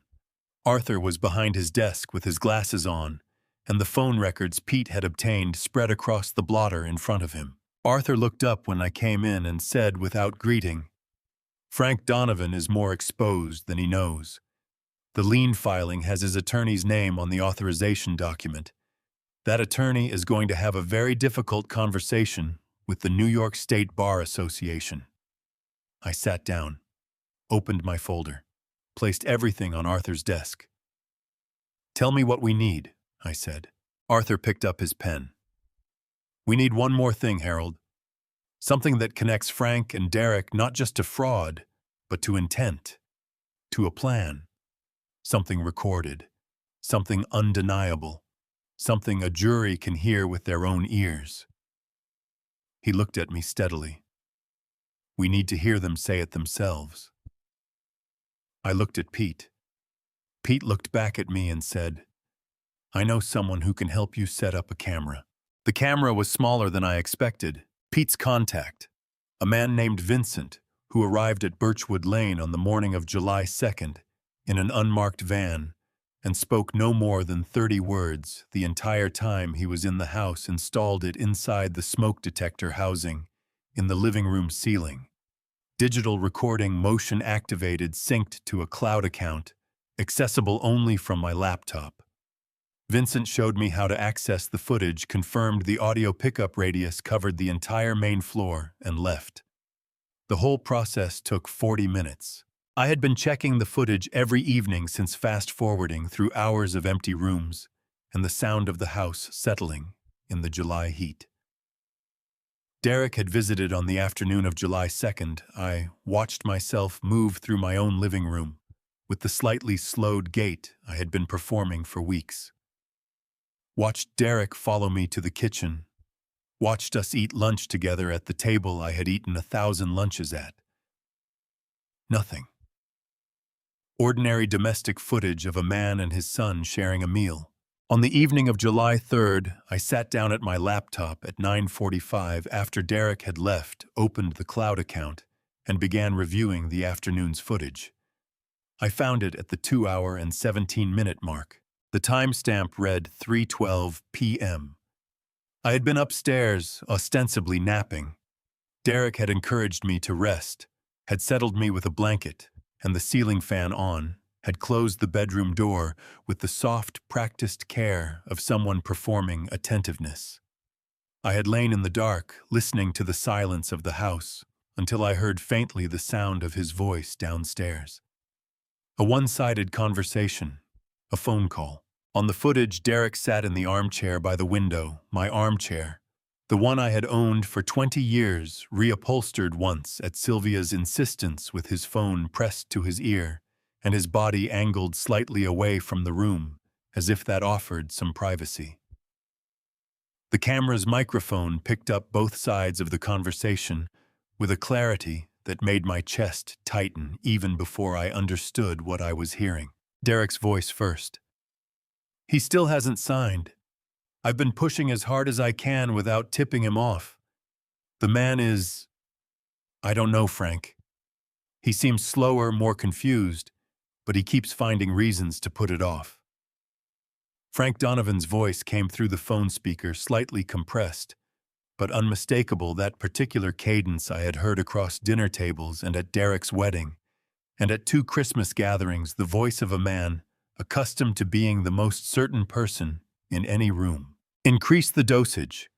Another month at the higher level and he won't be able to keep track of what he's signed and what he hasn't." "And if he still won't sign," Derek said. There was a pause. 4 seconds. I counted them. "Then we don't need him to sign," Frank said. "A man who is no longer competent or no longer present, the estate moves through a different channel. You understand what I'm telling you?" Derek's voice dropped. "I understand. The Hargrove deadline is September. We need this resolved before then. One way or the other. I pressed pause. The room around me was completely still. The laptop screen glowed in the dark of the spare bedroom. On it, frozen at the 3:14 p.m. timestamp, Derek sat in my armchair with the phone at his ear and the expression of a man who had just agreed to something he would spend the rest of his life unable to take back. A man who is no longer present. I pressed play again and listened to the exchange 2 more times. The way you listen to something you cannot believe you heard correctly. Each time Frank's voice said the same thing. Each time Derek said, "I understand." My son had just agreed in my living room in my armchair, in a house his mother had loved, to the possibility of my death. I pushed back from the desk and walked to the bathroom at the end of the hall and ran cold water over both wrists at the sink until my hands stopped shaking. It took longer than I expected. My reflection in the mirror above the sink looked older than I remembered the lines around my eyes, deeper the set of my jaw, harder impression behind my eyes that had not been there on Father's Day morning 3 weeks ago when I had sat in Miller's diner and drunk cold coffee and missed Sylvia and believed with the uncomplicated confidence of a man who had never been given real reason not to that my son loved me. I dried my hands, went back to the spare bedroom, sat down. I exported the audio file to 3 separate locations, my personal email account, a USB drive. I locked in the filing cabinet, and a second cloud account I had created under a name that was not mine. Then I opened a new document and typed out a verbatim transcript of the exchange, time-stamped and sourced, the way Arthur had told me to document everything. Under New York, Penal Law Section 105.15, I wrote from memory, conspiracy to commit murder in the first degree is a Class A felony. It requires an agreement between 2 or more persons to engage in conduct constituting murder and at least one overt act in furtherance of that agreement. Frank Donovan had proposed it. Derek Webb had agreed to it. The overt act, 3 months of digoxin in my morning orange juice, was already documented by Dr. Owens at Hudson Valley Medical Lab. This was no longer a fraud. This was no longer a forgery. This was a murder conspiracy recorded in my own living room on equipment, installed with my knowledge and consent, in a state where one-party recording was fully legal. I sat for a long time after that. Then I thought of Carol Simmons. Carol had been a detective with the Millbrook Police Department for 14 years. She and her husband Bill had lived 4 houses down on Birchwood Lane until Bill took a job in Albany, and they moved upstate, but she still worked out of the Millbrook PD, and she and Sylvia had been close book club Tuesday mornings, the kind of friendship built on shared coffee and honest conversation. I had not spoken to Carol since Sylvia's funeral, where she had held my hand at the graveside and said, "Harold, if you ever need anything." And I had said thank you and not called. I needed something now. I picked up my phone. It was 11:47 at night. I dialed anyway. She answered on the 3rd ring, her voice alert in the way of someone trained to answer calls at any hour. "Harold Webb," she said, and there was warmth in it underneath the surprise. "It has been a long time." "I know," I said. "Carol, I need your help. Tonight if you can. I have something you need to hear." Carol Simmons arrived at Birchwood Lane at 12:20 in the morning, driving an unmarked sedan, dressed in jeans and a department jacket, with her badge clipped to the front pocket. I had left the porch light on and the front door open, and she came up the flagstone path the same way she had come dozens of times over the years, Sylvia's book club nights, neighborhood gatherings, the occasional Sunday dinner, except that this time she was not carrying a bottle of wine. She was exactly as I remembered. 51 years old, compact and precise in her movements, with dark hair going silver at the temples, and the kind of focused attention in her eyes that I associated with people who listened for a living. She shook my hand at the door and said, "Harold, you look like you haven't slept in 3 weeks." 2.5, I said. "Come in." We sat at the kitchen table, and I played her the recording from my laptop. All of it. Derek's voice, Frank's voice, the 4-second pause before Frank said what he said. Derek's answer. Carol listened without moving her hands flat on the table, her eyes on the laptop screen. When it finished, she was quiet for a long moment. Then she said, "Play it again." I played it again. She listened with her eyes closed this time, the way musicians listen to something they are trying to memorize. When it ended the second time, she opened her eyes and looked at me across the table.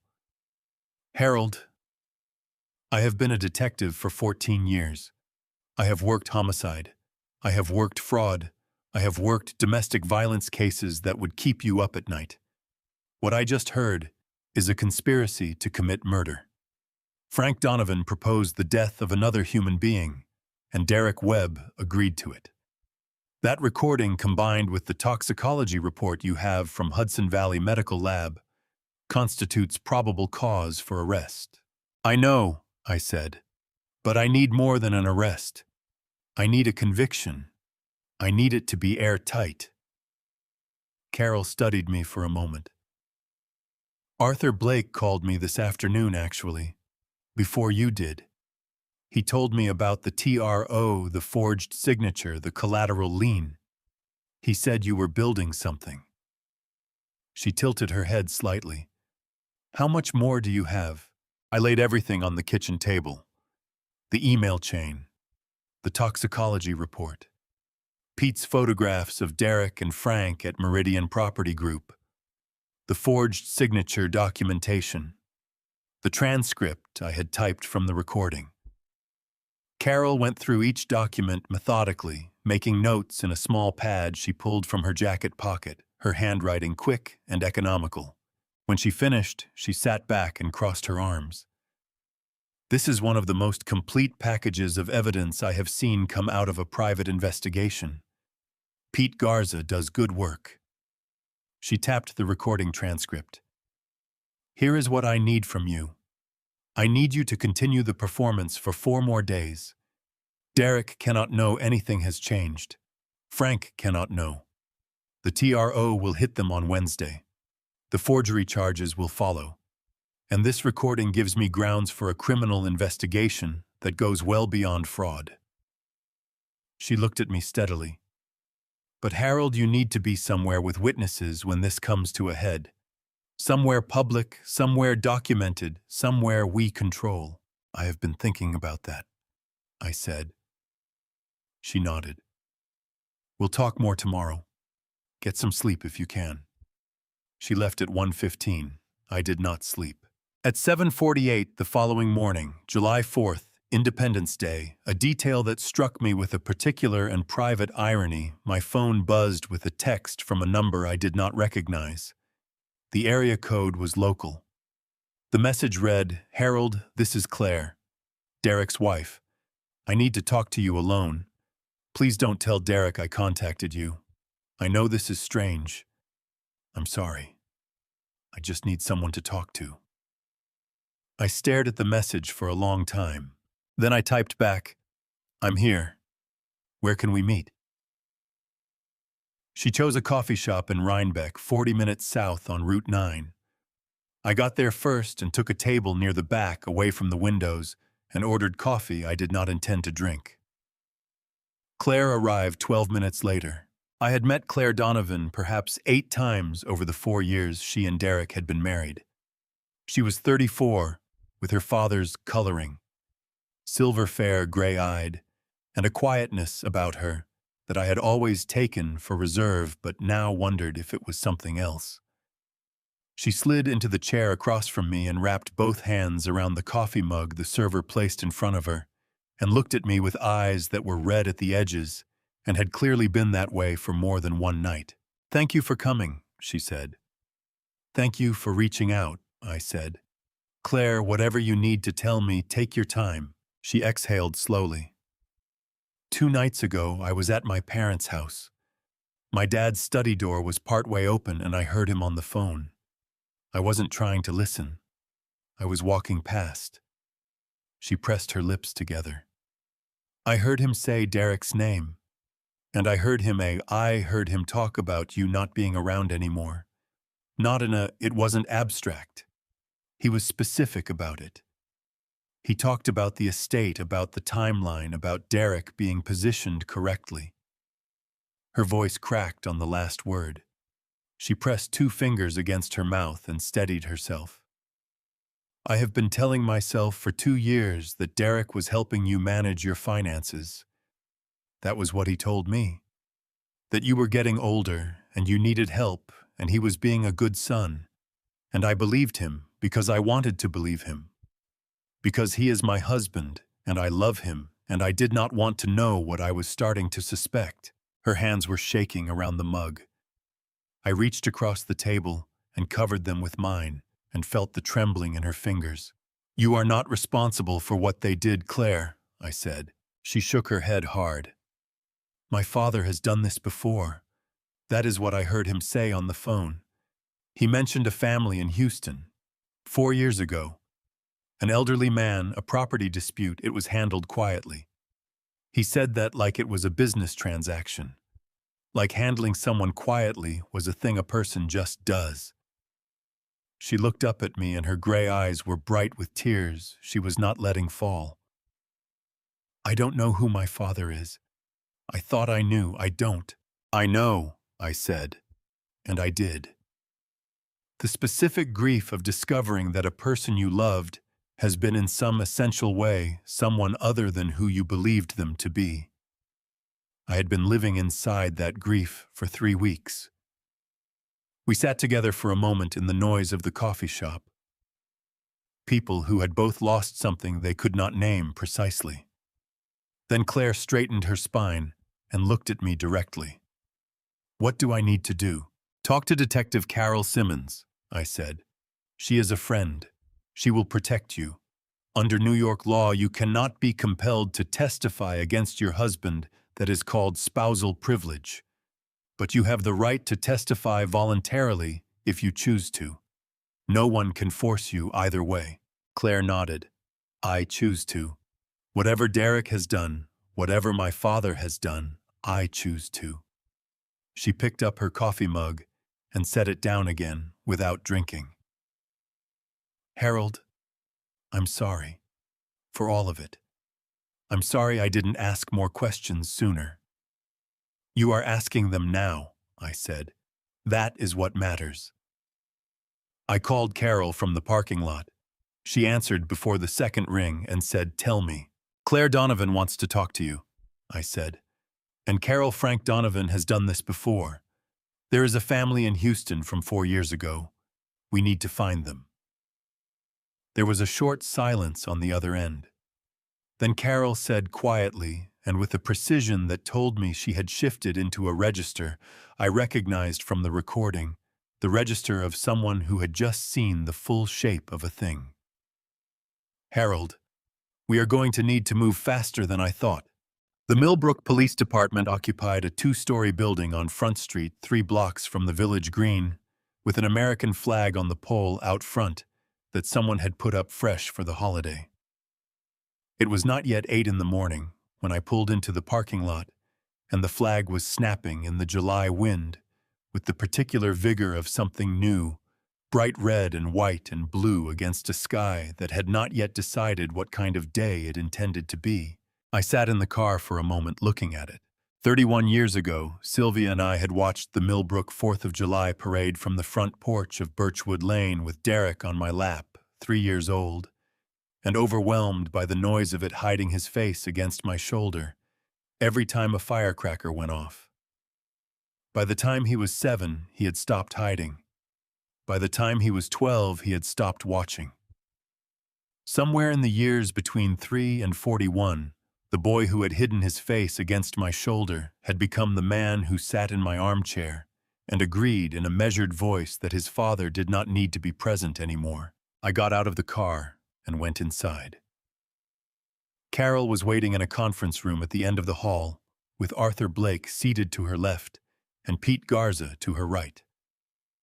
A coffee maker on the credenza behind them was producing the kind of coffee that comes out of institutional machines, thin and slightly burnt, and entirely welcome at 7:50 in the morning after a night without sleep. Carol pushed a cup toward me when I sat down. "TRO came through," Arthur said before I had taken a sip. "Judge Holloway signed it at 6:45 this morning, effective immediately. All transactions involving the Birchwood Lane property are frozen. Meridian Property Group has been notified. The closing scheduled for Friday is dead." I let that settle. The closing. Derek and Frank had been building toward for 8 months the forged signature, the digoxin. The collateral lien, 4 months of emails and meetings, and champagne at Meridian Grill had just been stopped by a judge's signature on a holiday morning. "Do they know yet?" I asked. "Meridian's legal team was notified at 7, Arthur said. "They will notify the parties. Derek and Frank will know by mid-morning. Then we have a narrow window," Carol said. She had a legal pad in front of her and a pen in her hand, and she had the focused economical energy of someone who had already done 2 hours of work before anyone else arrived. "When Derek and Frank learn the closing is blocked, they will panic. Panicked people make mistakes, but they also accelerate. Frank knows the Hargrove deadline is September. With the closing dead, he will push Derek harder to get the POA signed by any means necessary. That recording from yesterday is our evidence of what any means might look like." She looked at me steadily. "We need to bring this to a head before they regroup. I have been thinking about how to do that," I said. Everyone at the table looked at me. "A dinner," I said. "At the house. I invite Derek, tell him I have been thinking about the paperwork he mentioned, that maybe it is time we sat down as a family and talked things through." He will tell Frank. Frank will want to come because he will think it is the opportunity he has been waiting for. Harold, confused and softened, ready to sign in a comfortable setting, with family around him. I wrapped my hands around the coffee cup. "I also invite people they do not know are coming for a different reason. Carol, Arthur, Pete, and the neighbors, the pastor from Trinity Church, 2 of my former colleagues from the school district. 15 people total. Witnesses." The room was quiet for a moment. Pete said, "You want to confront them in public." "I want to confront them with witnesses," I said. "There is a difference. A public confrontation gives them room to deny, to perform, to manage the narrative afterward. A room full of people who know me, who knew Sylvia, who will watch it happen and carry it with them, that is something else entirely." Carol set her pen down. "From a legal standpoint, everything you present in that room needs to be evidence already in our possession. You cannot obtain new evidence at the dinner itself, but you can present what we already have in a setting that creates additional witnesses to Derek and Frank's reactions. Reaction evidence is admissible. What they say, what they do, how they respond to being confronted, all of that can be used." She looked at her notepad. "I will be there as a private guest, not in uniform. Pete will be there as a neighbor. Arthur will be there as an old friend. And I will have 2 officers positioned outside the property in plain clothes, ready to move when I signal." "When?" Pete asked. "Sunday," I said. "July 7th, 3 days from now." Arthur nodded slowly. "That gives me time to prepare the quiet title filing on the lien. By Sunday, between the TRO and the lien challenge, Frank's financial position will be significantly more desperate. Desperate men walk into rooms they should not walk into." "There is one more piece," I said. I told them about Claire, the coffee shop in Rhinebeck, her shaking hands, her willingness to testify. I told them about Houston. Carol wrote steadily through all of it, her pen moving without pause. When I finished, Carol looked up. I will reach out to Houston PD today. If Frank has done this before and there is a prior victim, even if charges were never filed, that becomes pattern evidence. It strengthens the conspiracy charge significantly. She tapped her notepad. Claire needs to understand that testifying voluntarily against her husband carries no legal risk to her and significant moral weight to the case. I will talk to her directly. She is ready, I said. She made that clear. We spent another 40 minutes working through the details, the invitation wording, the seating arrangement, which neighbors to call, what time to start. Pete would handle the logistics of the room. Arthur would prepare a summary document of all evidence for Carol to use in the arrest paperwork. Carol would coordinate the officers outside. When we were done, I stood and picked up my coat. Carol walked me to the door of the conference room. She stopped with her hand on the frame and said, "Harold, are you going to be all right this week, 3 more days of this?" I thought about the armchair in my living room. Derek's voice coming out of my laptop speaker at 11 o'clock on a Tuesday night. A man who is no longer present. "I have been managing for 3 weeks," I said. "3 more days is manageable." She nodded. "Sylvia would be proud of you, you know." The words hit me somewhere below the sternum, the way her name always did now, with a force that had not diminished in 2 years, and that I suspected never entirely would. "I know," I said. "That helps more than you might think." I walked back out past the flag on the pole and got in the Buick and sat for a moment with the engine running. Sunday. 3 days. I needed to send an invitation. I pulled out my phone and opened a new message to Derek. "Son, I've been doing a lot of thinking. I know things have been hard between us lately. I feel like I've been pulling away, and that isn't fair to you. I'd like to have a small dinner on Sunday evening, just some people I care about to celebrate getting older and not doing it alone. I'd love for you and Claire to come. And if Frank is free, I'd be glad to have him too. Let me know." I read it twice. Every word was precisely chosen. Every word was true in at least one direction. I pressed send. Derek's reply came 4 minutes later. "Dad, that sounds wonderful. We'll all be there. Love you." I set the phone on the passenger seat and looked out the windshield at the flag snapping in the July wind. 3 days. I spent the afternoon of July 4th making phone calls. Margaret and Roy Eklund next door, 30 years of borrowed sugar and shared snowblowers, and the particular intimacy of neighbors who have seen each other through enough winters to stop pretending they are strangers.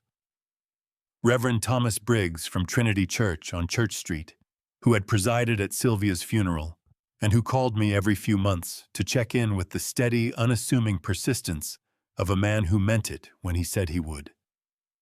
My former colleagues from Millbrook Central School District, Ellen Marsh, who had taught English alongside me for 18 years, Phil Hartley, who had been my department head, and my friend, and who drove up from Poughkeepsie on no notice when Sylvia died, and sat with me in the kitchen until 2 in the morning without once asking me to explain anything. Each call was the same in structure and different in texture. A small dinner on Sunday evening, nothing formal, just some people I care about. I am getting older, and I want to celebrate that with the right people around me. Come at 6. Each person said yes without hesitation, the way people do when they have known you long enough to trust that your invitations mean something. Phil said, "Harold, it's about time.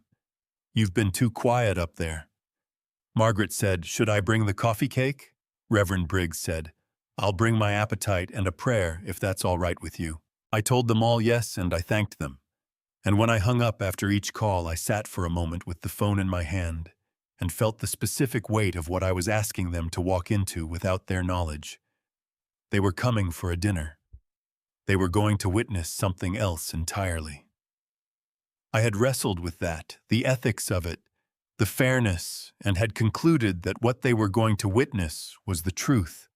and that there was no version of protecting them from the truth that was actually protection. I called Frank Donovan last. He answered on the second ring, with the smooth, unhurried tone of a man who always answered that way because he had decided long ago that urgency was something that happened to other people. "Harold," he said, "this is a surprise. I hope a good one," I said. "Frank, I'm putting together a small dinner Sunday evening. Derek and Claire will be there. I've been doing a lot of thinking lately, and I'd like to have the people who matter to this family in one room.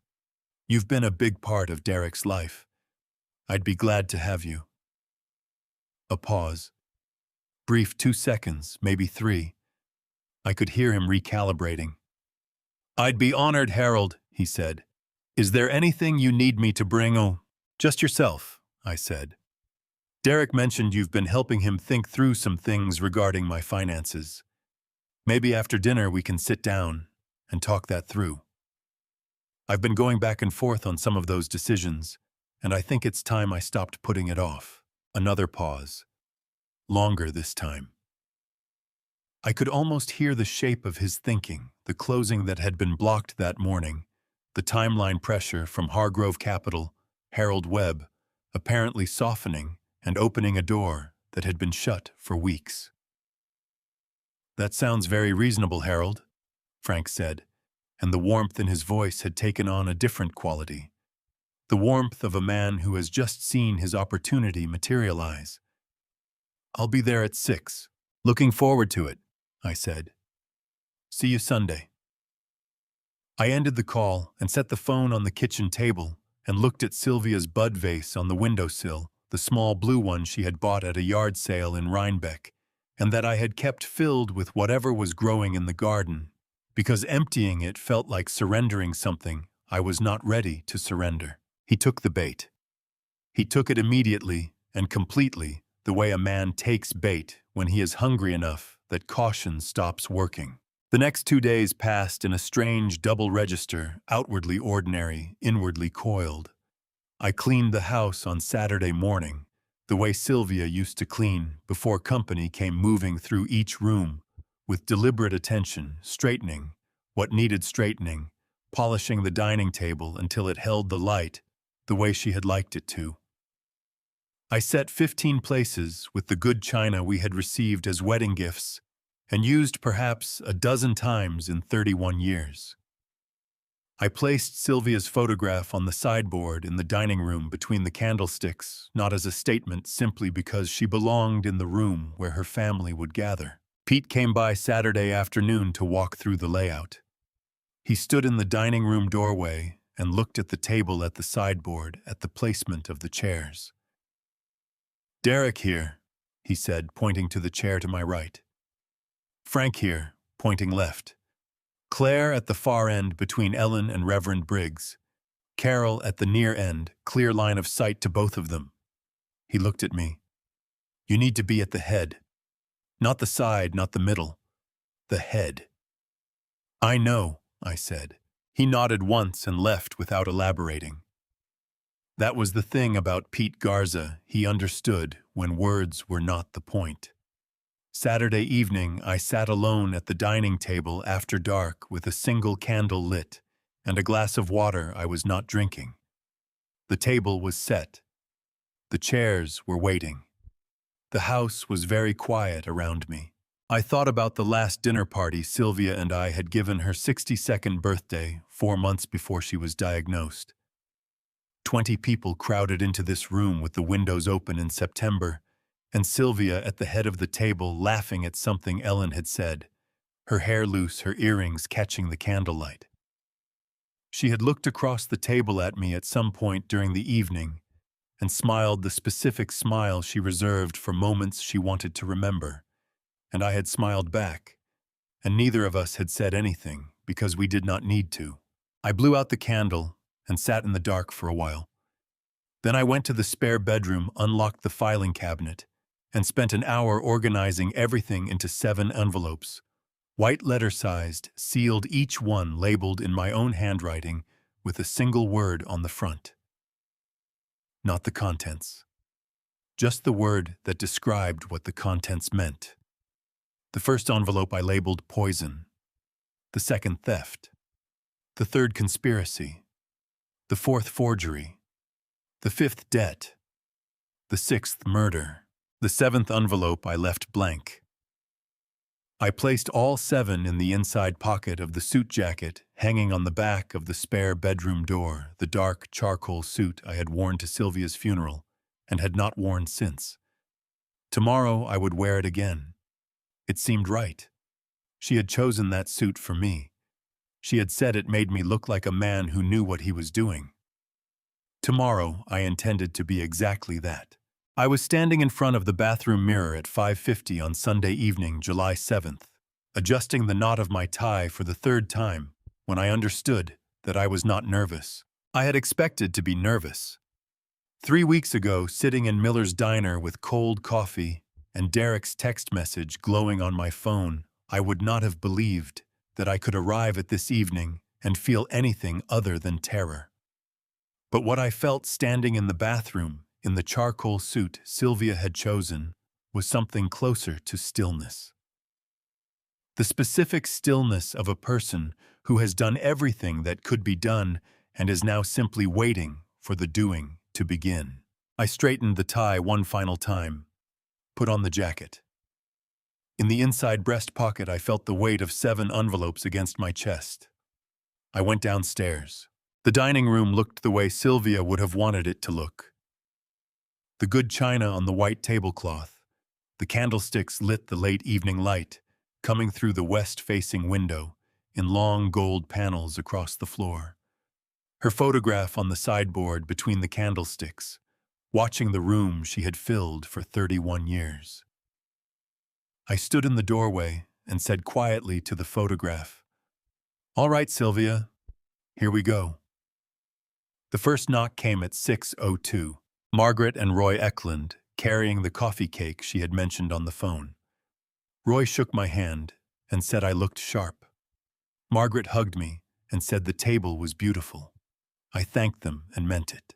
Reverend Briggs arrived at 6:07 and clasped both my hands and said a quiet word of blessing. Ellen Marsh and Phil Hartley came together at 6:12, Phil with a bottle of Finger Lakes Riesling, Ellen immediately moving toward the kitchen to help, despite my telling her not to exactly how she had operated for 22 years. Carol Simmons arrived at 6:15 in a dark blazer, her badge hidden, her eyes moving across the room in a single practiced sweep before she smiled and said she was glad to be there. I introduced her as an old friend of the family. She settled into her chair at the near end of the table and became, to all appearances, simply another guest. Arthur Blake arrived at 6:17 and shook my hand at the door without speaking. That said everything necessary. Claire came at 6:20 alone. She was pale and composed in a way that cost her something. I could see the effort in the set of her jaw. When she took my hand, she held it a moment longer than a greeting required. I said quietly, "You do not have to do this." She said equally quietly, "Yes, I do." I showed her to her seat between Ellen and Reverend Briggs. Derek and Frank arrived together at 6:31. 2 car doors. Footsteps on the flagstone path. Derek's knock. 2 quick raps the same way since he was a teenager. I opened the door. Derek was relaxed, smiling with the easy confidence of a man who believed this evening would end with a signed document and a champagne toast.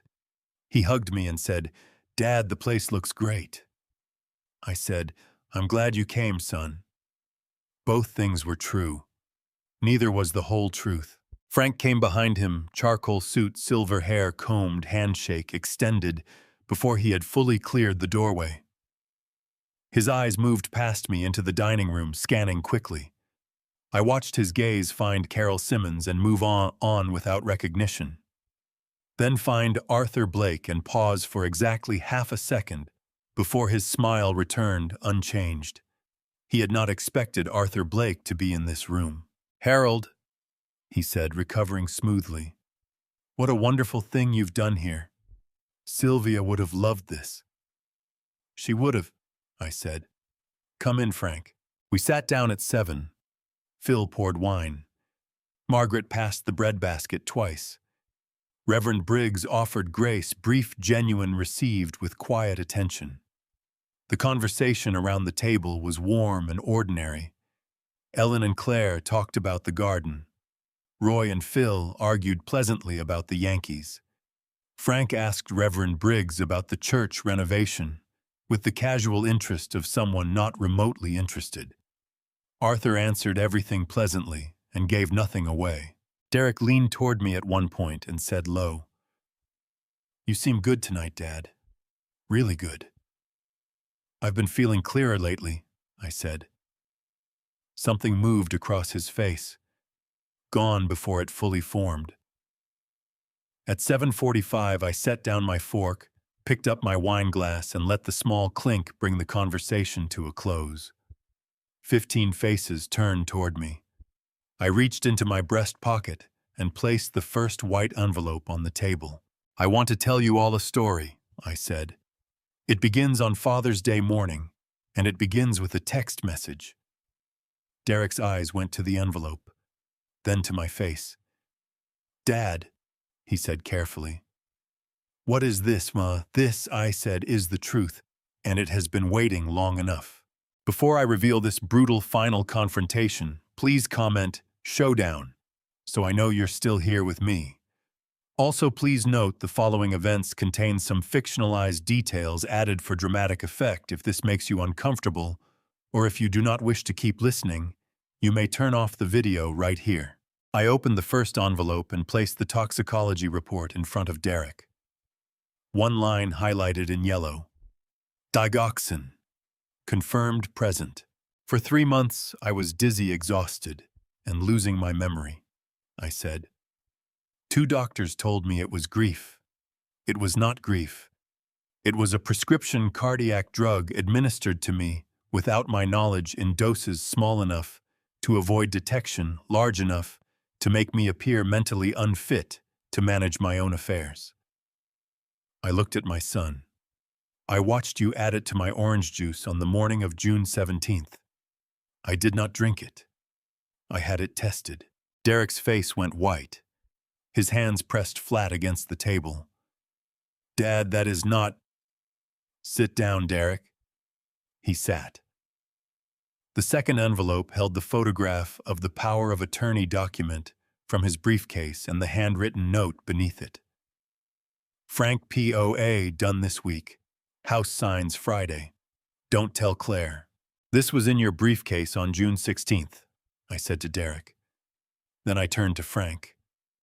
"It transfers full legal authority over my property and accounts to your son-in-law. I did not request it. I did not authorize it. I have never signed it."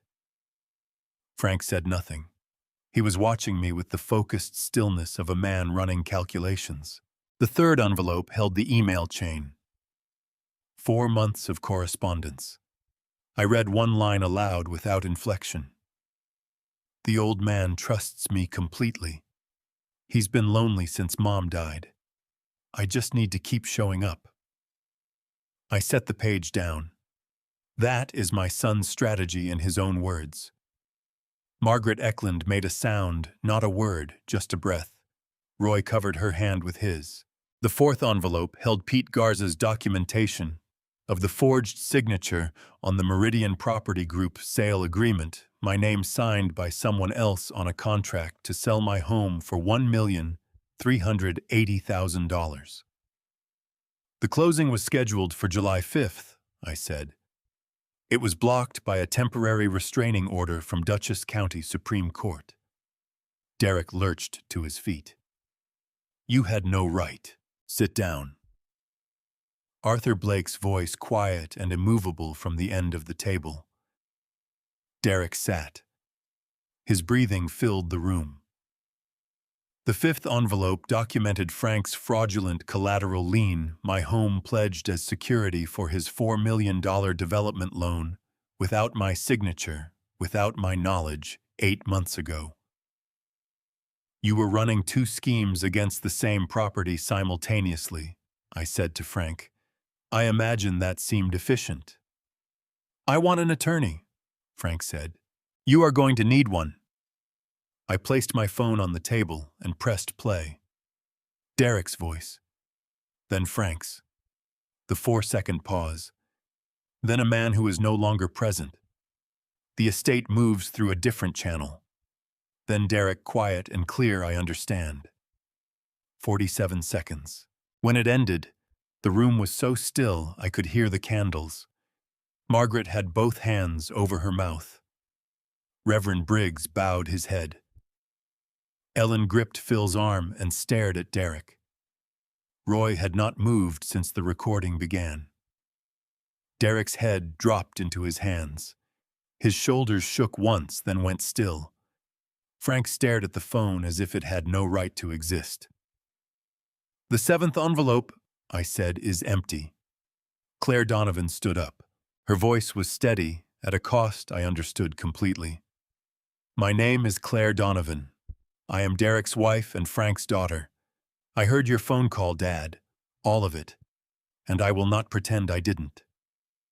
Frank looked away from his daughter.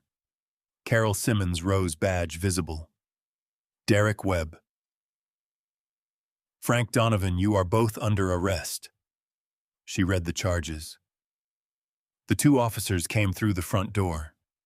Derek turned to me before they let him out. His mouth opened. Nothing came. I looked at my son and felt something I had not expected. Not triumph, not satisfaction. Just the specific, permanent peace of a man who has done what needed to be done. The door closed at 8:53 p.m. The dining room was very quiet. 4 months passed. The way months pass after something that has broken the world into a before and an after, not quickly, not slowly, but with a kind of relentless forward movement that does not ask your permission. I sat in the front row of courtroom 4B at the Dutchess County Courthouse in Poughkeepsie on a Tuesday morning in November, with Arthur Blake to my left and Carol Simmons 2 rows behind me, and I listened to a judge pronounce the words that completed what had begun at Miller's Diner on Father's Day morning. Derek Michael Webb. Guilty on all counts. 18 years, New York State Department of Corrections. Minimum 12 years before parole eligibility. Frank James Donovan. Guilty on all counts. 12 years. Minimum 8 before parole eligibility. The Birchwood Lane property. Full title restored to Harold James Webb, all liens vacated under quiet title judgment. Civil restitution ordered $500,000 to be satisfied from the liquidation of defendant assets. The gavel came down. I did not stand up immediately. I sat with my hands folded in my lap and looked at the bench where the judge had already turned away. And I thought about a kitchen on a Sunday morning in June, and a glass of orange juice and a vial the size of a travel bottle, and 15 seconds of a man's hands doing something unforgivable while his father stood outside the door and watched. Arthur touched my shoulder. It's done, Harold. I nodded. I looked up at the courtroom ceiling, high, institutional, indifferent, and said nothing out loud, but felt moving through me like something released after very long confinement, the word Sylvia had written in her last letter. Done. Outside on the courthouse steps, Carol shook my hand and said, "What happens now?" I looked out over Poughkeepsie in November, gray sky, bare trees, the ordinary world continuing its ordinary business. Now, I said, I have something to build. January in Montauk is no one's idea of a vacation. The parking lot at the Point was nearly empty when I arrived Thursday morning. The sky flat white, the Atlantic driving hard against the rocks below the lighthouse with the force of something that has been doing this forever and will continue long after everyone standing on this overlook is gone. I had driven out from Millbrook the night before, slept in a motel on Old Montauk Highway, woken before dawn, and come here because Sylvia had wanted to for 15 years, and we had never managed it. Every summer we said this year. Every summer something intervened. After she got sick, we stopped saying it out loud. But she had written it in the journal I found behind the painting in June, a single line between a garden note and a recipe. Montauk. We still have to go. I was here now. For both of us. My phone buzzed. An email from an address I did not recognize, the kind of account a person creates when they are not certain who they are reaching out to. Subject line: I read about you. I need help. My name is Walter, 71 years old. Rochester, New York. My daughter has been managing my finances, and I kept telling myself it was because she loves me. Last week I found documents I was not supposed to find. I don't know who else to contact. I found your name through Sylvia's legacy fund. I'm sorry to bother you. The wind pushed against my coat. The lighthouse stood behind me, no opinion, no comfort, simply present. I typed back, standing on the overlook. Walter, you are not bothering me. You are exactly who this fund exists for. Call me. We will figure this out together. You are not alone. Harold Webb. I sent it and put the phone away. The waves kept coming. Each one spent completely against the rocks. Each one replaced without pause. I thought about Sylvia's letter. Fight. Not for the house, not for the money. I had fought. I had built something from what remained. That was enough. I turned away from the water and walked back to the car. There was work to do. If this grandpa story from New York has taught me anything, it is this: the people closest to you are not always the safest people in your life. I learned that the hard way at 65 years old, in the house I built with my own hands, and the woman I loved for 31 years. Don't be like I was. Don't let loneliness make you blind. Don't let love make you careless with the evidence right in front of you. I ignored 3 months of my own body telling me something was wrong, because I trusted the person handing me the glass.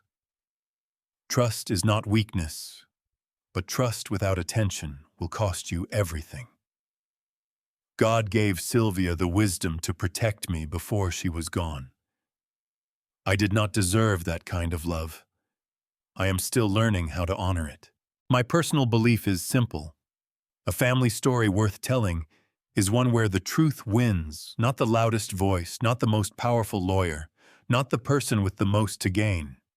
Just the truth, patient and permanent, waiting for someone brave enough to find it. This has been one old man's family story from New York. There are more grandpa stories like this one, stories of ordinary people in this city who refuse to disappear quietly. If this family story moved you, leave a comment below. Tell me where you are watching from. Share this with someone who needs to hear it. And if you haven't subscribed yet, please do. These stories need witnesses. Thank you for staying with me until the very end. It means more than you know. One final note. The stories ahead contain fictionalized elements crafted for educational purposes. If that is not for you, no hard feelings. Choose what serves you best, and take good care of yourself.